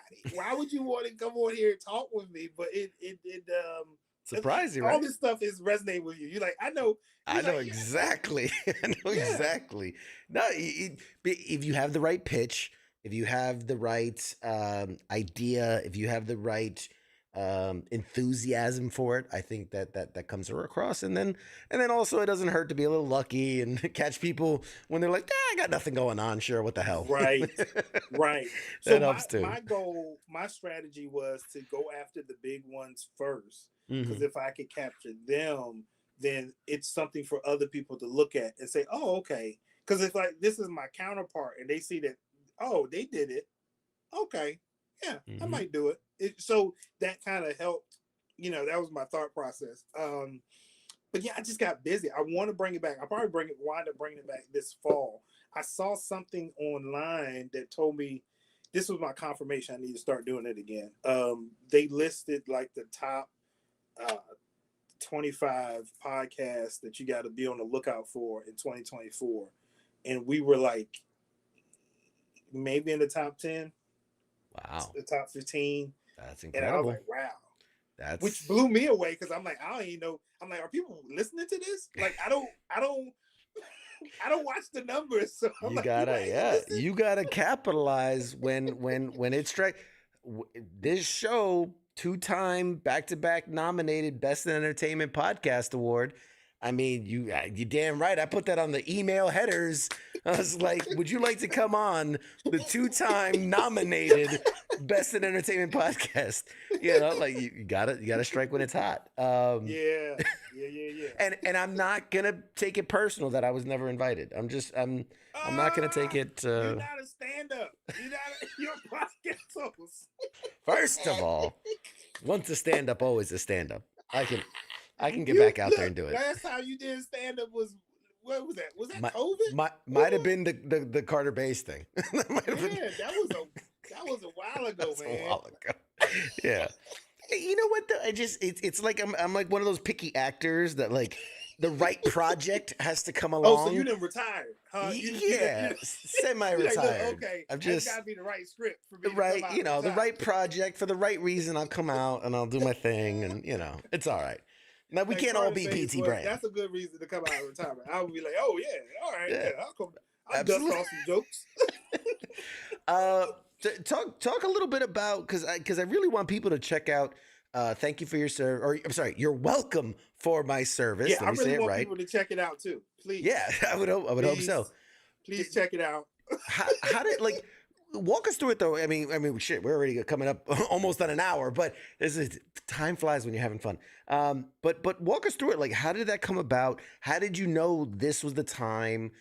How did you make it happen? Because that's a lot to That's a lot. There's a lot to make that happen. So brag about it. Uh, one of the comedians I did not mention that has been an inspiration to me is Kevin Hart, and a lot of people, he's not that funny, but he's a hustler, and that dude, I listened to his audiobook about how his work ethic is insane, and it really inspired me. It's like if no one else is gonna put you on, put yourself on. If no one else is gonna believe in you, you believe in yourself, and that's kind of how it came about. I did a show, and I think I did a show with Dwayne. He let me headline the show, and I did 45 minutes standing on my head, and it was great. And he afterwards said, man, he said to me, he said, you were in the pocket. He said, you were in the. It felt so, sometimes you in the flow. And I was like, I was Mm-hmm. in the sweet spot. It felt good. I did 45 minutes and had a ton of material left. And that's when I was like, you know what? I think I got enough for an hour. I think I got enough for an hour. So I talked to one of my comedy mentors, and he was like, do it. He was like, all of my mentors are very, very encouraging, and they was like, yeah, go for it. Like nobody was like, well, think about it and don't. No, they were like, Why do it. not? They was like, find a place that you feel comfortable, a place that you performed before, like it's an audience, a crowd that like you need to be on home field. It has to be home Mm. field advantage. And my wife suggested that we do it on Veterans Day. I think she, I don't know if she, no, I came up with the name. You're welcome for my service, because that's a running joke, right? People Mm-hmm. so thank you for your service. I'm like, yeah, you're welcome. So that's kind of how the name came about. So once we had the name, it kind of made sense. Why don't you do it on Veterans Day? And then we did it at a spot that supports veteran-owned businesses. So it was like the themes just came together. And it was a small venue, and I had looked around at some people had who had done specials. So that was the other thing too. Nick Baskerville, I gotta give him a shout out, because he's always like, he keeps me grounded, right? Because sometimes we can look at like the Ali Sadiqs and be like, man, he's on this stage this big stage and all these lights and all these people, and like that's you're not there yet. Find somebody like uh what's the pretty boy, the pretty white boy that everybody loves, Matt Rife. Matt Rife, right? So I looked at like his first one, Mm. and that's kind of where I took the cue from. So if you look at his first one, he did it in like an artsy type space, and they converted it, and he recorded it, and I was like, oh, I can do that at VGA. I can convert the Veterans Growing America, and that can be we'll have a nice audience. We had like 130 people, I think it was. It felt good. It was close. The laughter, I could feel the laughs. It's a small venue, so I was close to the audience, and it was good. I mean, all the way around, right? Like I had that security for my first one, as opposed to me doing a big stage and you're far from the people, and like, and yeah, you got the lights and the smoke and that would not be. I didn't feel like that would be authentic, right? Me coming out trying to be bigger than who I am. Mm. You know what I mean? I wanted to come out and be like, hey, this is the place that I've been doing shows. These are the people that have been laughing with me. Let's start here, and then let's grow from here. So that's kind of how it came about. And Yeah. yeah, It feels authentically you. I mean, having known you for years, I can say watching that, it doesn't feel like who's that guy? Like where's that? Like it felt like oh yeah, I'm watching PT do his thing, And so I think that's the best thing you can do, right? Is be who you are. Is it going to be for everybody? No one ever is, right? Is it going to be right. whatever? But it's as long as you know that I did my thing and I put out my best in it, that's all that matters. And it's going to find the people that it matters to. And we've got people in the chat saying they went ahead and purchased, and they're going to watch it after this interview. So you're already plus up on a few more. Um, Praise the Lord. we're not gonna go into like so how much you get a kickback on we're not gonna go Yeah, we're I not don't talk know. numbers. I don't. People keep asking me like, what the numbers look like. I was like, look, we don't get the reports. A lot of people don't know you don't get the reports until like 90 days for most of the Mm. streaming platforms. So it's got to be out there for a while before they can collect the data and be able to say, hey, here's how it is doing. Now, Ali Sadiq, when he did his, a lot of people don't understand that he put his own out there. Mm. So he was able to see, like, if I put it on my own YouTube, then I would be able to see how Right. many people on the first day did. I'm not Ali Sadiq. I love Ali Sadiq, but I am not. There's Ali a there's a Sadiq. great oh man, there's one guy, it's like Paul Ruiz or some Spanish kid, but military veteran. And I remember seeing his first special, and it looked like he did it on like a high school like the theater stage, you know what I mean? Where there was Yeah, like curtains and everything, but it was very like it was exposed wood and like there was right, right, planks that were sticking up, and it's like, but his stuff was funny. And like right. that's what matters. It doesn't Yeah, all the dressing and all the I do think it's a lot of peacocking and right laser lights and fire yeah, effects and okay, cool. If you got it like that, you got it like that. But first and foremost, it should be we should know who you are yeah. and we should laugh. And I think That's it. that's what's most important.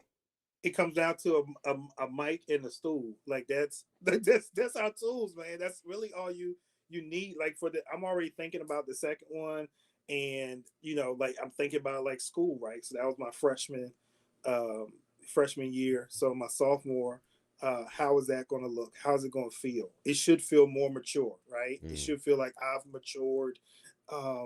The way it's shot should feel like okay, he's maturing, but it still should feel authentically me, right? Because people that like this first one, I want to give them more of that, so that because that's what they expect, right? You can't right. come back for the second one and be like, oh, now I flipped it and I changed it up. Yeah. It's they want more of what they like, and that's again, I I'm just amazed by Ali Sadiq, so I say his name a lot. But the way that he's done this domino effect, groundbreaking, right? Yeah. Like he is telling his story in chapters, and he does such a great job of telling it that we can't wait to hear the next one. So he's like, Mm, oh, four is out, and boom, people are like, yeah, I'm getting it. because the way he tells it is like, that's what I'm saying. But we've come to we know what to expect from him.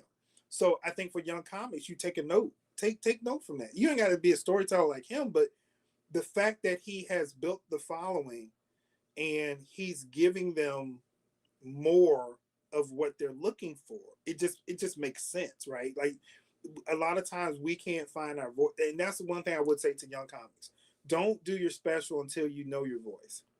Don't waste the money.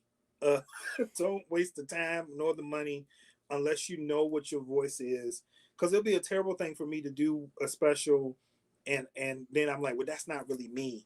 And then I come up with the second one and it's totally different. You're like, well, hold on, who is this? This is not what you're like, but that's not what he was in the first one. Well, I'm still figuring it out. No, don't waste money. Figure it out first. Like take as much time as you need to figure it out.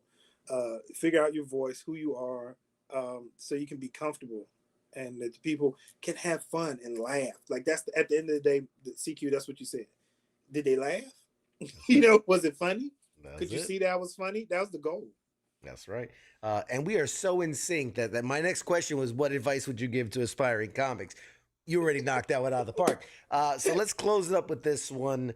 I always, when I get to talk to actors and these people and comedians, you travel, you get around, you meet a lot of people. So I'm curious if you had any fun, wild stories of just meeting a fan after a show, or just random encounter backstage, or just any fun stories from your time doing comedy. Well, I mean, I had two about 2 weekends ago. I was in Pennsylvania, and so I'm walking up to the venue, and so my picture's on the flyer on the window, and so I'm me. So I let this guy, he's behind me. I was like, "You go ahead," and he said, "Thank you," and then he looked up and saw the picture and looked at me. He said, "Oh, hey, ain't it you?" I'm like, "Yeah, that's me." He said, "Yeah, I see your stuff before. You funny. You real funny. I want to thank you." So that was part of it. That's part one, right? So then after the show, I'm in the back and I'm talking to another comedian, and his wife says to me, "Do you know so and so?" I said, "No, I don't know so and so. They said that you are their favorite comedian." I'm like, they must not listen to much comedy if I'm their favorite comedian. But she said that the guy would always ask her husband, who is a comedian, "Hey, you're a comedian? Do you know PT? He is hilarious." I was like, that. So that was like a sandwich of, because I know as a comedian, man, that would crush me. Like if, "Hey, Pop, you a comedian? Do you know anybody funny? Do you know like I'm a Do you know comedian. real I'm comedians?" Yeah, so I thought that was pretty interesting. If you talk about somebody famous, I I don't know, man. I don't know. I don't really have good stories. Like if you want something messy, I don't have, like, the people I named are cool. Those are all cool celebrities. You can run the tape back. Those are celebrities that are cool with me. Cletus Cassidy is another one. Kason Wilson, like them some cool cats. I don't really mess with foolish people. Like, so if you come off with this air of I'm better than you or whatever, I ain't got time for you. I don't really have stories about those people because I stay away from them. I'm not a fanboy. And I think that's because I really want to, if I like you, I want to be around you as like a friend, not as a fan. Does that make sense? Sure, absolutely. Yeah. I made the I got to open for PJ Walsh once, and I know we were both. PJ Walsh is one of the greatest guys, so awesome, and I'd gotten to know him well enough as a person that I felt comfortable with him, and without realizing it, had given him some constructive feedback about how his jokes could be funnier. And it wasn't until after the fact that I realized, oh my God, I've been doing comedy all of 5 minutes. This guy is a professional touring comic who's opened for Larry the Cable Guy. Yeah. And I'm giving him comedic feedback. And it was just because, like you said, just being around those people where you feel good, you feel positive. I saw him as a friend and not necessarily as like, oh man, this comedian who's out there hustling. And because he's such a good guy, he loved the feedback. And literally, like a year later, we were talking on the phone, or we bumped into each other at a club, and he goes, I'm still trying to make the thing that you told me. I'm still trying to make it work. It's not there yet, but like I'm still working it. And I was like, oh shit, I'd forgotten about, about what I told him. He took time out for me when I was getting ready for the special to just uh, go over some stuff. And I mean, he's always been. I saw him at a show. He was headlining. I came through support, and he came over and saw me. And that's how you know when people are cool with you, when they like, hey, they come over and they talk to you. You're having a real conversation. They're not tripping off of anybody else. They like, hey, what's going on? What's good? Like he was having a whole conversation with me. People trying to shake his hand. PJ is great. I do have another story though, real quick. For it. So Bernard Hines, he was the first guy to book me after I graduated from boot camp. Love him and his wife. And I got to give him a shout out.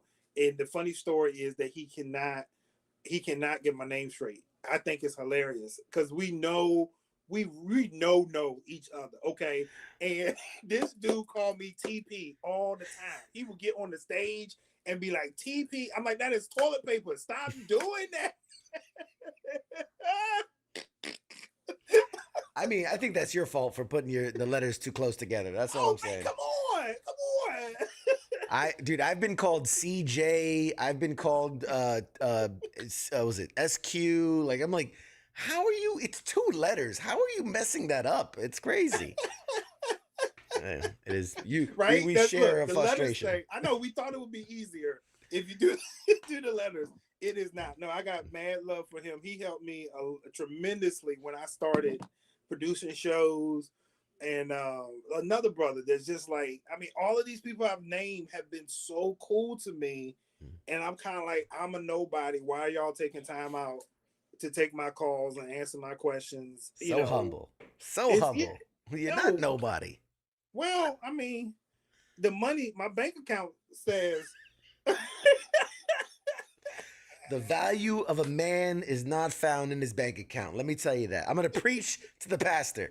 The value of a man is not in his bank account. Trust me. Yeah. I know. Pepco that. Tell Pepco that the I'm going to tell them, hey, the value of a man. Yeah. When the mortgage bill comes in, you tell them, have you seen my stand-up special?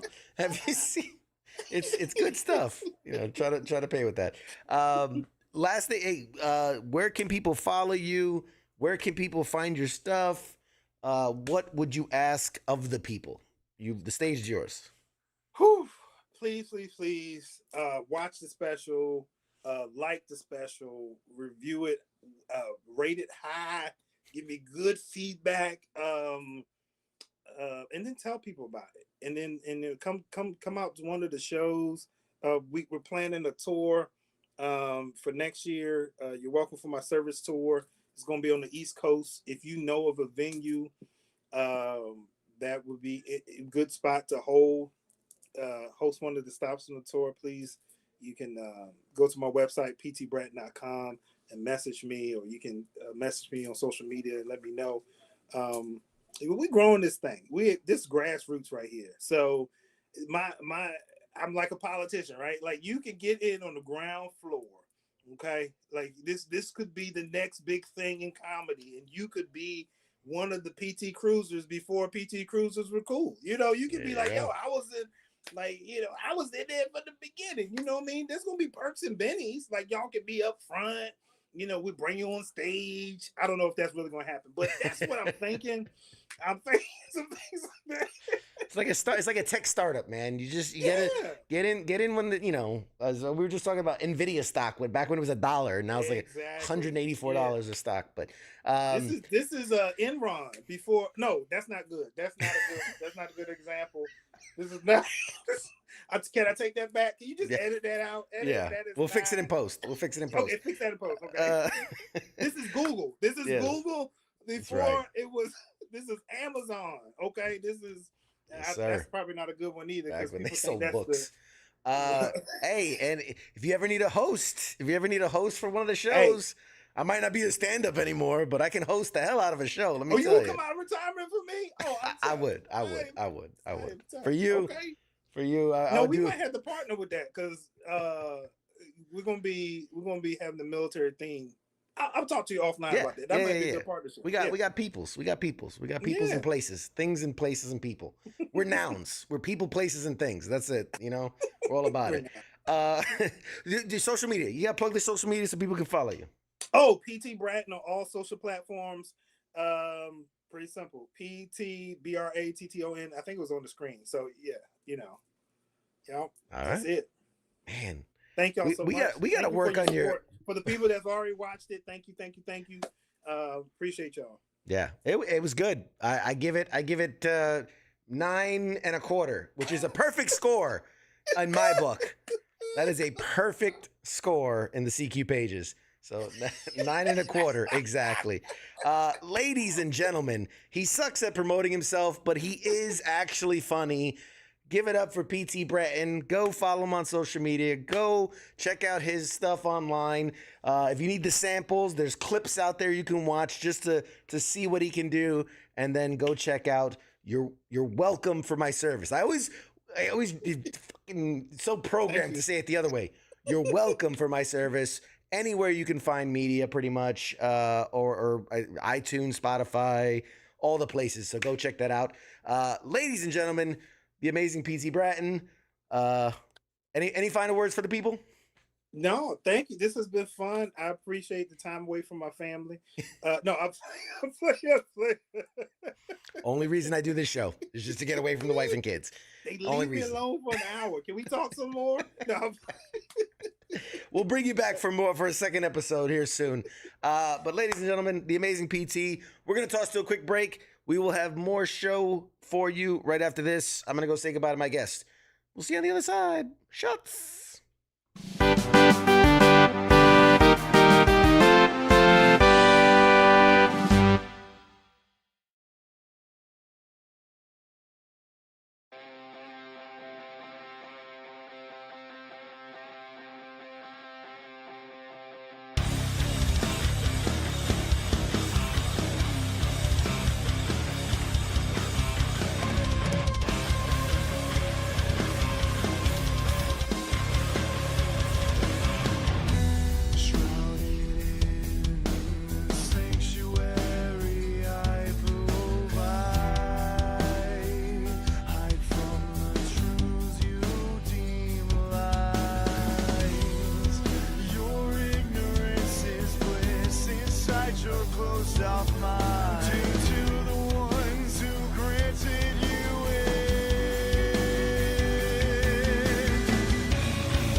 It's my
Hey, everybody, welcome back to Pop Culture Warrior.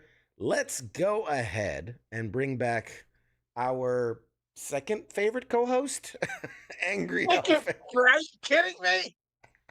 Second? I mean, I could have went with third. I mean, you know. Third. All right, that's it. Good night, everybody. Wow. Nice, yeah. I got you all riled I'm up. calling Mike after the show. Tell him his vacation is canceled. There you go. He better be back. Dude, let's give it up one more time. P.T. Bratton. Great dude. Really funny. Like I said, I watched the stand-up special. I got it on Amazon Prime. Funny enough, I think it's priced differently. I should have asked about that. It's priced differently depending on where you go for it. But on Amazon Prime, I was able to rent it. I think it was like $2.99 to rent it. So, I don't know. I think on what was it that I looked first? I looked somewhere first, and I think it was like $4.99 or something like that. But either way, it's out there. You said it was on Apple? Yeah, it's on Apple TV. It's on Prime Video. I think you can even get it on YouTube. It's wherever, podcasts are, so Apple, iTunes, Spotify. Yeah, lots of places for it. So go out there, show the guy some love, man. He's a really good dude. Been doing it a long time, and it's good to see him, taking the big steps, those risks, right, getting in there. Right. Leon says, rent it on each platform to boost his numbers. I mean, I ain't got it like that, but I show support. I clicked, I rented, I watched. I got the view hours up there, but I don't know about renting on each platform. I ain't got it like that. But go out there, support the man. Let's see, a little housekeeping. We're going to call it a night. But once again, I would be remiss if I wasn't to point out our earlier huge news, which is for the month of July, Hit Parade will be sponsoring each episode of Pop Culture Warrior and basically donating a huge giveaway mystery item to one lucky fan each week of July, which is ridiculous. I gave them the opportunity. I said, hey, man, Absolutely. Sponsor an episode. They're like, fuck it, we'll sponsor a month. That's huge. So we will be giving away one mystery item, a certified. This is not just something that's autographed. It's autographed and authenticated and certified as authentic. Something, movie poster, scripts, props, something from the realm of pop culture. Boxer shorts. Some people are into that kind of thing. Something from the realm of pop culture. It's really exciting. They sent me a list of other things they've done in the past, and I was like, holy shit. Like that's crazy to think we're going to be doing something like that. So very excited for it. And once again, if it goes well, if there's a good reception from this, I mean, I've done all I can at this point. I've laid it out at your feet at this point. But if the reception is well, then they are looking to possibly long-term collaborate and sponsor our big giveaways. And that'll be an incredible partner. And so, yeah, Hit Parade. Awesome. Excited. Follow us on all the social medias because each giveaway will be pulled from a different social media. There will be a Twitter giveaway. There will be a Facebook giveaway. There will be an Instagram giveaway. And then the final one will be live on this show. Whatever's the last day of July. It's like July 28th, I think. Something like that.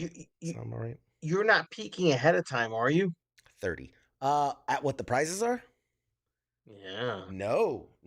As I showed you, each box will be sealed. It will be tamper evident tape, and only when the winner is announced, when the winner is chosen live on this show each week, I will then and only then I will randomly, because remember, we're going to start with like 4 boxes and then 3 boxes and then 2 boxes. So the first 4 times, I'm just going to randomly mix up the boxes, grab one, cut it open. We're going to all together see what the prize is, and then I will send it to that person that won. And we'll do that each and every week until we're down to one last box, and a live viewer will win that box July 20. What did I just say? I've already forgotten. Fucking squirrel brain. July 28th, I think. 30th. July 30th will be the last episode of the month, and that will be when we give out the free prize. What's up?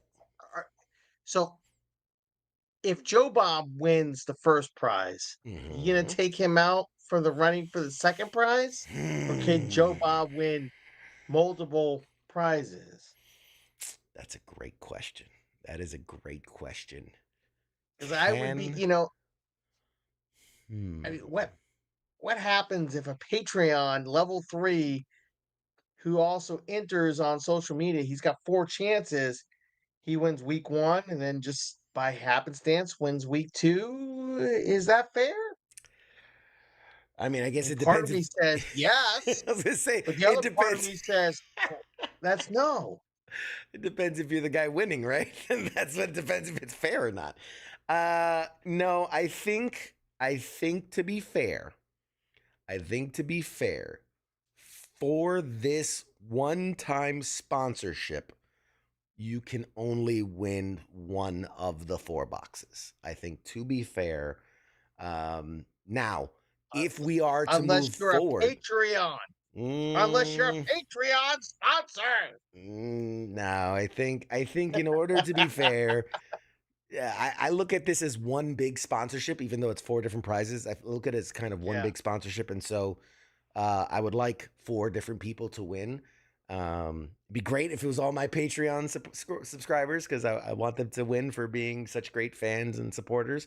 But if we are to move forward and more sponsorships or more prizes are sponsored in the future, then those are up for grabs. Anybody can win. King Smith says, fortune favors the paid. True. I mean, I did bring this up, but I mean, I'm trying to play devil's advocate, but King Smith, that's a fact.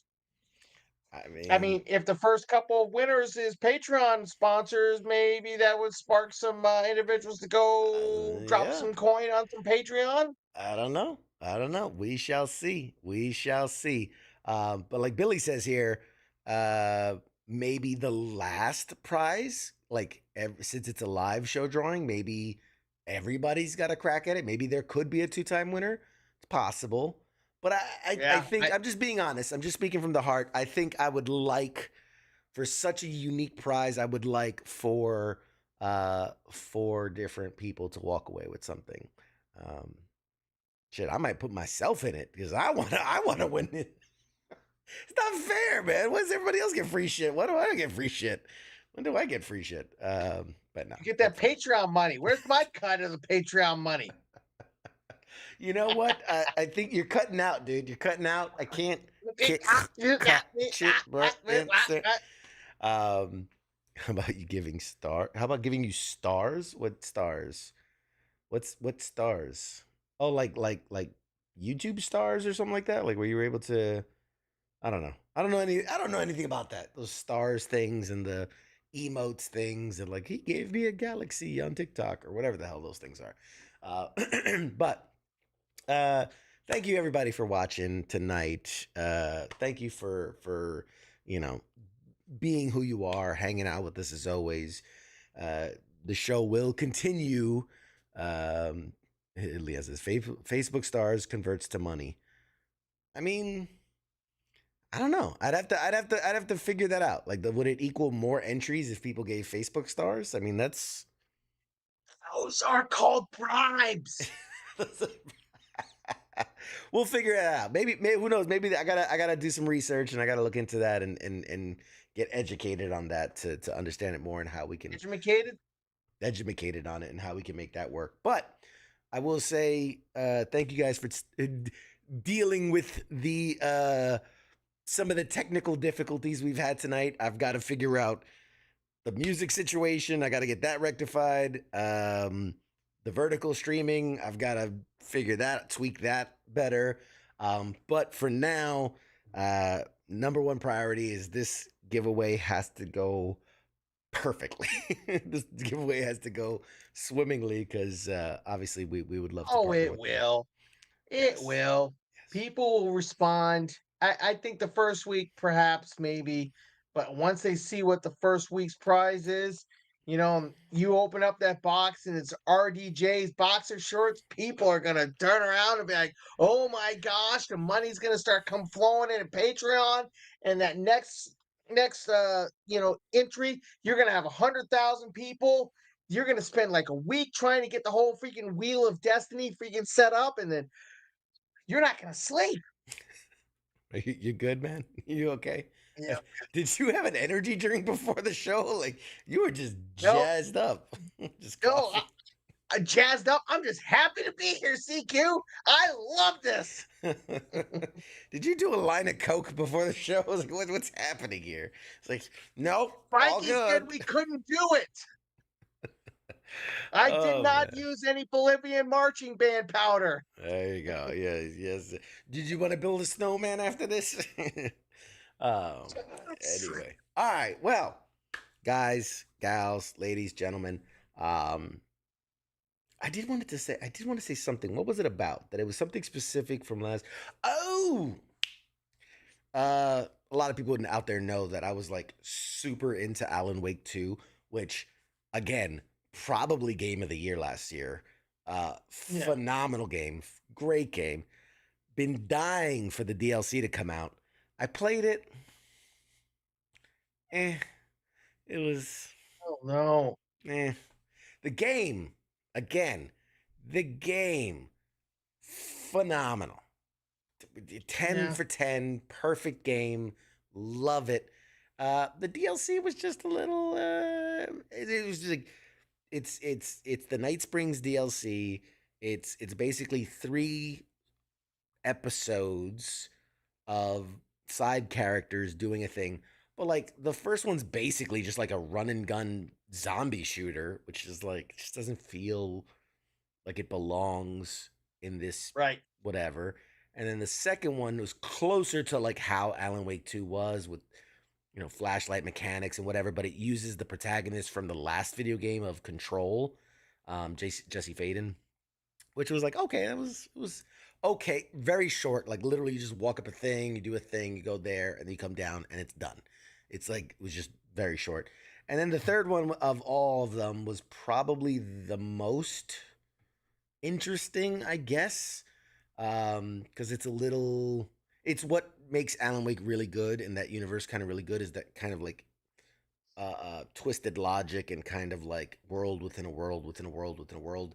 So like Yeah. he's the guy's playing an actor who is on a show about a guy who jumps to different universes, but then basically it comes to life. Like he comes through from another universe. And he's like, no, we really are. Like your reality, you're just playing this character, but in our reality, we really are those things. And he's jumping around and going to like so like he plays different versions of himself through the episode, and then like at one point it goes to like an 8-bit like he's a 8-bit sprite in like an old school, almost like the Ninja Turtles beat 'em up style. Like it goes into that, and then he goes all the way back to like a text based game. So it's literally like you're at a door, and then you have to hit enter, and it's like, and then do you go left or right, and so that's like the most interesting one of the three. But yeah, I don't know, man.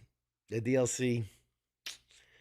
They have one more coming out in a couple months. I'm hoping that's a little bit better, but yeah, it's just a little disappointing. Wasn't a fan. Did you see the announcement today from Capcom?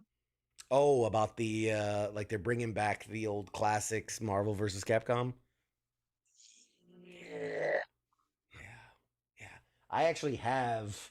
Is it Marvel superheroes, which is Marvel versus Capcom, the Mhm. X-Men Children of the Atom, and the Punisher arcade game just right over there, stage left. So yeah, I played the What, you talking classics. about the cabinet? Yeah. When did you get that? I've had that. Had that for a while. Yeah. When you came through the studio, it was in another room and it was kind of like behind some stuff. But now I've moved some things around and now it's right there. I'll send you a picture. I'll send you a picture later. Fine. Yeah. Well, I mean, I'm trying to get. Hey, next month I'm trying to get up there for FTX. Let's go. Let's go. And this I goes mean, out to everybody. Anybody watching this show, if you want to come and play some games with us, the door's always open. If we're having an FTX, you're more than welcome to come and fucking game with the boys. I know hey, Leon's F- out there. He's come over, and Nemo's out there, and King's out there. They all come over. So yeah, open door policy. FTX. I don't have to put face paint on like I did in the army, right? I don't have to camo up Different and sleep in FTX. my sleeping bag. Different FTX. But yeah, Oh, I okay, mean, good. I don't we'll have to see. eat MREs, do I? We might have to. Well, Yeah. you don't. A couple hours later, you're not going to want to be around me. Well, we'll see. We're gonna do like a potluck dinner, and everybody has to bring just one MRE that we all share. I'm bringing the veggie omelet. Oh God, the pizza wasn't that bad. It was like a steak one that I thought was pretty good. But anyway, Yeah, that's a long time ago. alrighty. I think that about wraps it. Next week, I'm supposed to have a guest. Might happen, might not. Long story short, it was supposed to be pre-recorded. It's an actress who is currently working on something, so we were going to pre-record it and air it next week, but we had to cancel the pre-recording because of a scheduling conflict. So if we can get it in before next Tuesday, then that will be what's on the air. If not, I don't know, man. We haven't done like a gaming night in a while. Maybe we'll do a gaming night. Maybe we'll do a eat it or yeet it, or maybe we'll open the phone lines. I don't know. We'll figure something out. You should do all three. Or we do all three. I mean, we could do all of it. Better yet, have the person you're supposed to interview call in while we're doing eat it or eat it while playing games. I That mean would be great. that could work as well. That could work as well. But all right. I think that's everything. I think there's nothing else. The boys, watching the boys. Boys is great. Acolyte is. I'm gonna wait. Mm.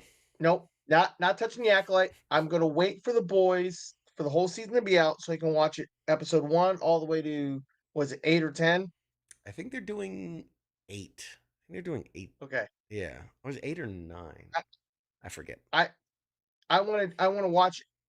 I like it when I binge it. I don't like sitting on a cliffhanger going, when's Okay, I won't say anything. I won't say anything. I Yeah, would just say I'm enjoying it as always. They good. really know how to turn the screws to these guys and to keep upping the ante. So I'm enjoying it. Wires falling behind my head. But all right, guys. Thank you as always. This has been fun. Let's do a quick. Again, I've changed some things. So now, side note. It's gone completely off the rails tonight. CQ's losing it. CQ's losing. CQ's lost it. It's gone. WTF Nation Radio all around. Sunday nights, sports bar with King and Coach. Tune in this coming Sunday. I think they're doing something for the first time ever. They're going to do like a live trivia competition. So like you'll be able to play along on your phone and answer questions and do like a live trivia thing. I think there's gonna be prizes involved too. So I don't know. Um, it is now. I just made it a thing. There's prizes involved now. King stepping up to your level. I mean, it's getting there. When he starts doing some interviews, maybe then. So yeah, tune in Sunday. They're gonna do that. Monday edition with Ice and Massey. They're finally back. I know Ice was out traveling for a little bit. He was back last night. Great show. But with all the news, commentary, and discussion from all around the world, Tuesday nights right here in this box, right here. That's Pop Culture Warrior. That's your boy. You know it. You know what we are. Wednesdays, Smoke Pit, Radar, TZ doing their thing. Love what they do. I really do. I miss Radar. It used to be so good with me at Radar, and now I'm stuck with these guys. God. Really? Really? All right, I hear what it is. Thursday nights, Ice brings you Sergeant's Time. I think it's Ice and Spanky bringing Sergeant's Time and doing all those fun things. Now, we're going to have to take a moment because this Friday night will be the last Friday Night Freedom. Kaz is going off the air, so we'll take a moment of silence for our dearly departed Friday Night Freedom. But I highly implore everyone tune in this Friday night, the farewell episode of Friday Night Freedom. For now, who knows? Maybe in the future. And I think temporarily, this has nothing to do with it, but temporarily, while that slot is empty, I think we're going to slide in FTX. Will be an official show here at WTF Nation Radio moving forward on a bi-weekly schedule, because I can't weekly. I can't. It's the amount of coordination that goes behind the scenes. You guys have no idea. But FTX will be sliding into the Friday night slot temporarily until another show comes along. Since we're going to be live anyway, might as well slide it into the slot. You know what I'm saying? Little male A to female B just kind of fits. Just worked out that way. Slide it in. Slide it in. Slide it in. And then least we forget, check out Weekend Co-ops. Again, we need to get a graphic going for that one. But Weekend Co-ops, Saturdays. And I think what we're going to do, I was talking to the team earlier. I think what we're going to do, since FTX is bi-weekly, on the Fridays that are not FTX, they're going to do Weekend Co-ops Friday and Saturday. Or just Friday. I don't know. We're working it out. Scheduling is a bitch. So there'll be something on Friday nights. It'll either be Weekend Co-ops with Nemo playing games, or it'll be FTX with us and the boys playing games. So either way, come check it out. And yeah. Oh, I just realized. Hold on. Nope, not that button. That button. I was like, man, so where that Friday Night Freedom icon is, might be cool to do like the FTX logo with like a slash and then like a Weekend Co-ops logo. So that way you know you're getting one or the other on Friday nights. I don't know. Yeah. My graphics brain is lighting up. That part of my brain is lighting up, and I gotta work on that. But ADHD is a bitch, man. It really, wherever the serotonin takes you, that's just where you go. That is the ride you're on. It's wherever the high comes from. Where are my ADHD people at? Oh man. Somebody told me, they're like, when you take Adderall, it makes all the voices go quiet. And I was like, I don't know what I would do if all the voices went quiet all of a sudden. I need all the voices. Yeah, I was like, that's how I get this show done. Is literally all the voices. It's the only way this show gets done. Okay. All right. What are the voices telling you right now? It's time to go to bed. Well, no, it's really time to go play video games. But once I'm done playing video games, then I'll go to bed. All right. Ladies and gentlemen, this has been another fantastic episode of Pop Culture Warrior. Continue to support the channel. Like, share, subscribe, comment. Do all the things you always do, you beautiful, sexy people. Consider, if you want to be part of the gang, join us over at Patreon, man. Patreon.com/PopCultureWarrior. It's fun. Yeah, man. We got these things and stuff and things and stuff. What else? Fun. What else you want? And Billy, if you're out there, buddy, your package will be in the mail Thursday. I'm literally looking at it right over there on my table. I sent him a little get to know you questionnaire, and based on his answers, I put some stuff together that I think he's gonna like. And Yeah, that'll be awesome. So we'll get that. Billy says Angry Elf is streaking after this. So there you go. Streaking. Our boy Joseph out there says, "Don't forget to kiss your homies goodnight." With that, any final words for us there, Angry Elf? Patreon. Become a Patreon subscriber so you can be a lucky winner when the hit parade comes. Yes. Keep an eye out. Follow us on all the social media so you can hear about when the hit parade giveaway announcement comes out. You'll be the first good. one on it. Yeah, Yeah, it cool. works. I need like a catchy a title for like the CQ's extravaganza explosion special, whatever. I don't know. I'm delirious. It's been a day. All right, folks. We will see you next week. Bye.